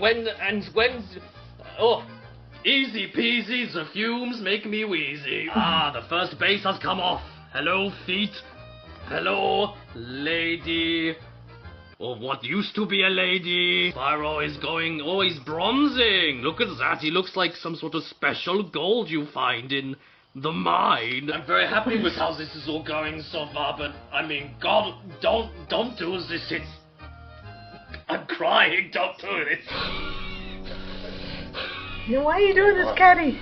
I can't actually handle the smell anymore.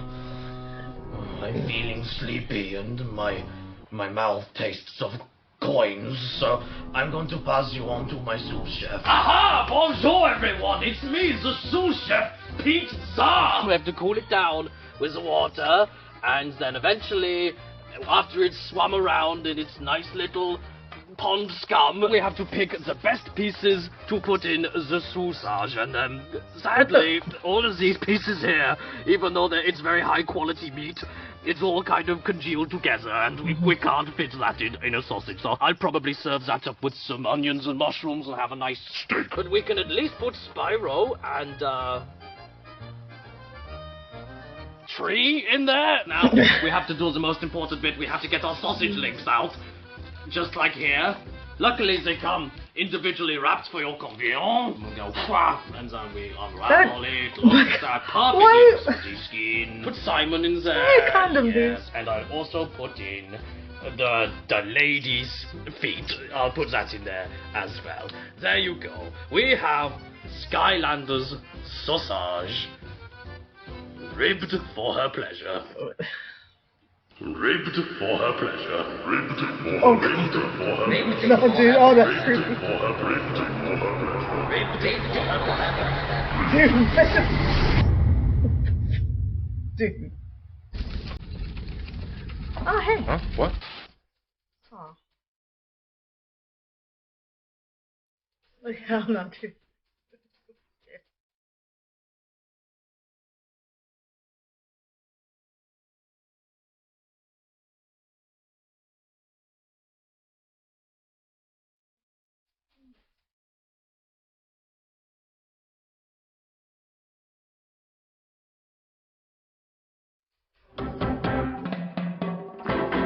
Stanley. Unexpected item in bagging area. Cool. Oh, we really didn't like that. Yeah, he said nah. Oh, finally. Oh, Jesus.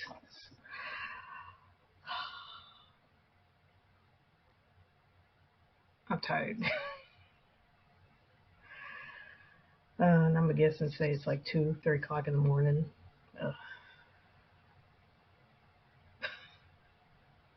I was not expecting that scary face at the end, man. Hell no, dude. For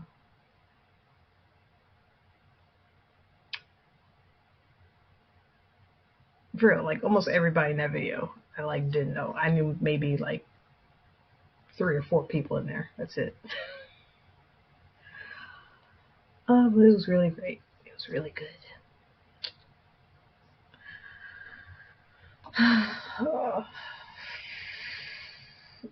Yeah, the first 3 Spyro games, yeah, they've been hailed as classics. There's a reason why they were remade and put together in one game, you know. I did not know there was a remake. Like they started the game over and all that, and they had freaking Elijah Wood, Gary Oldman in there. What?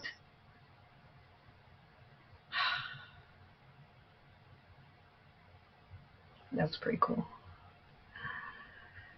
And honestly, I was not expecting for him to say the third remake. What was it called? That he was gonna say, "Oh, it's good," you know.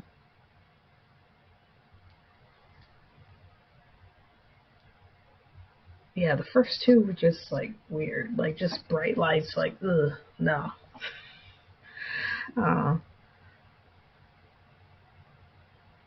But anyway, I like the first 3 Spyro games. That's about it. But yeah, and that Skylanders, what were they thinking with that? No. No.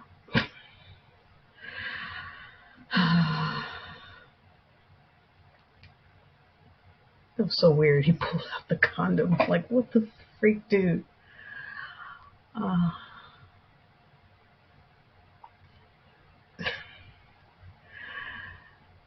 Yeah, I don't know why he did that. He could have just, like, thrown them away or something. Or started frying them outside with the grill instead of inside his house. Like, what the freak, dude? Anyway, glad it's over. I can finally go to sleep. Anyway, yeah, that's it. That's my reaction to The Legendary World of Spyro Games by Categories. I already said that. Sorry, I'm tired. And my eye has been twitching. Anyway, yeah, that's it. That's it. And everyone take care of yourselves and each other. Have a happy holidays. And I'll see you in the next one. Bye.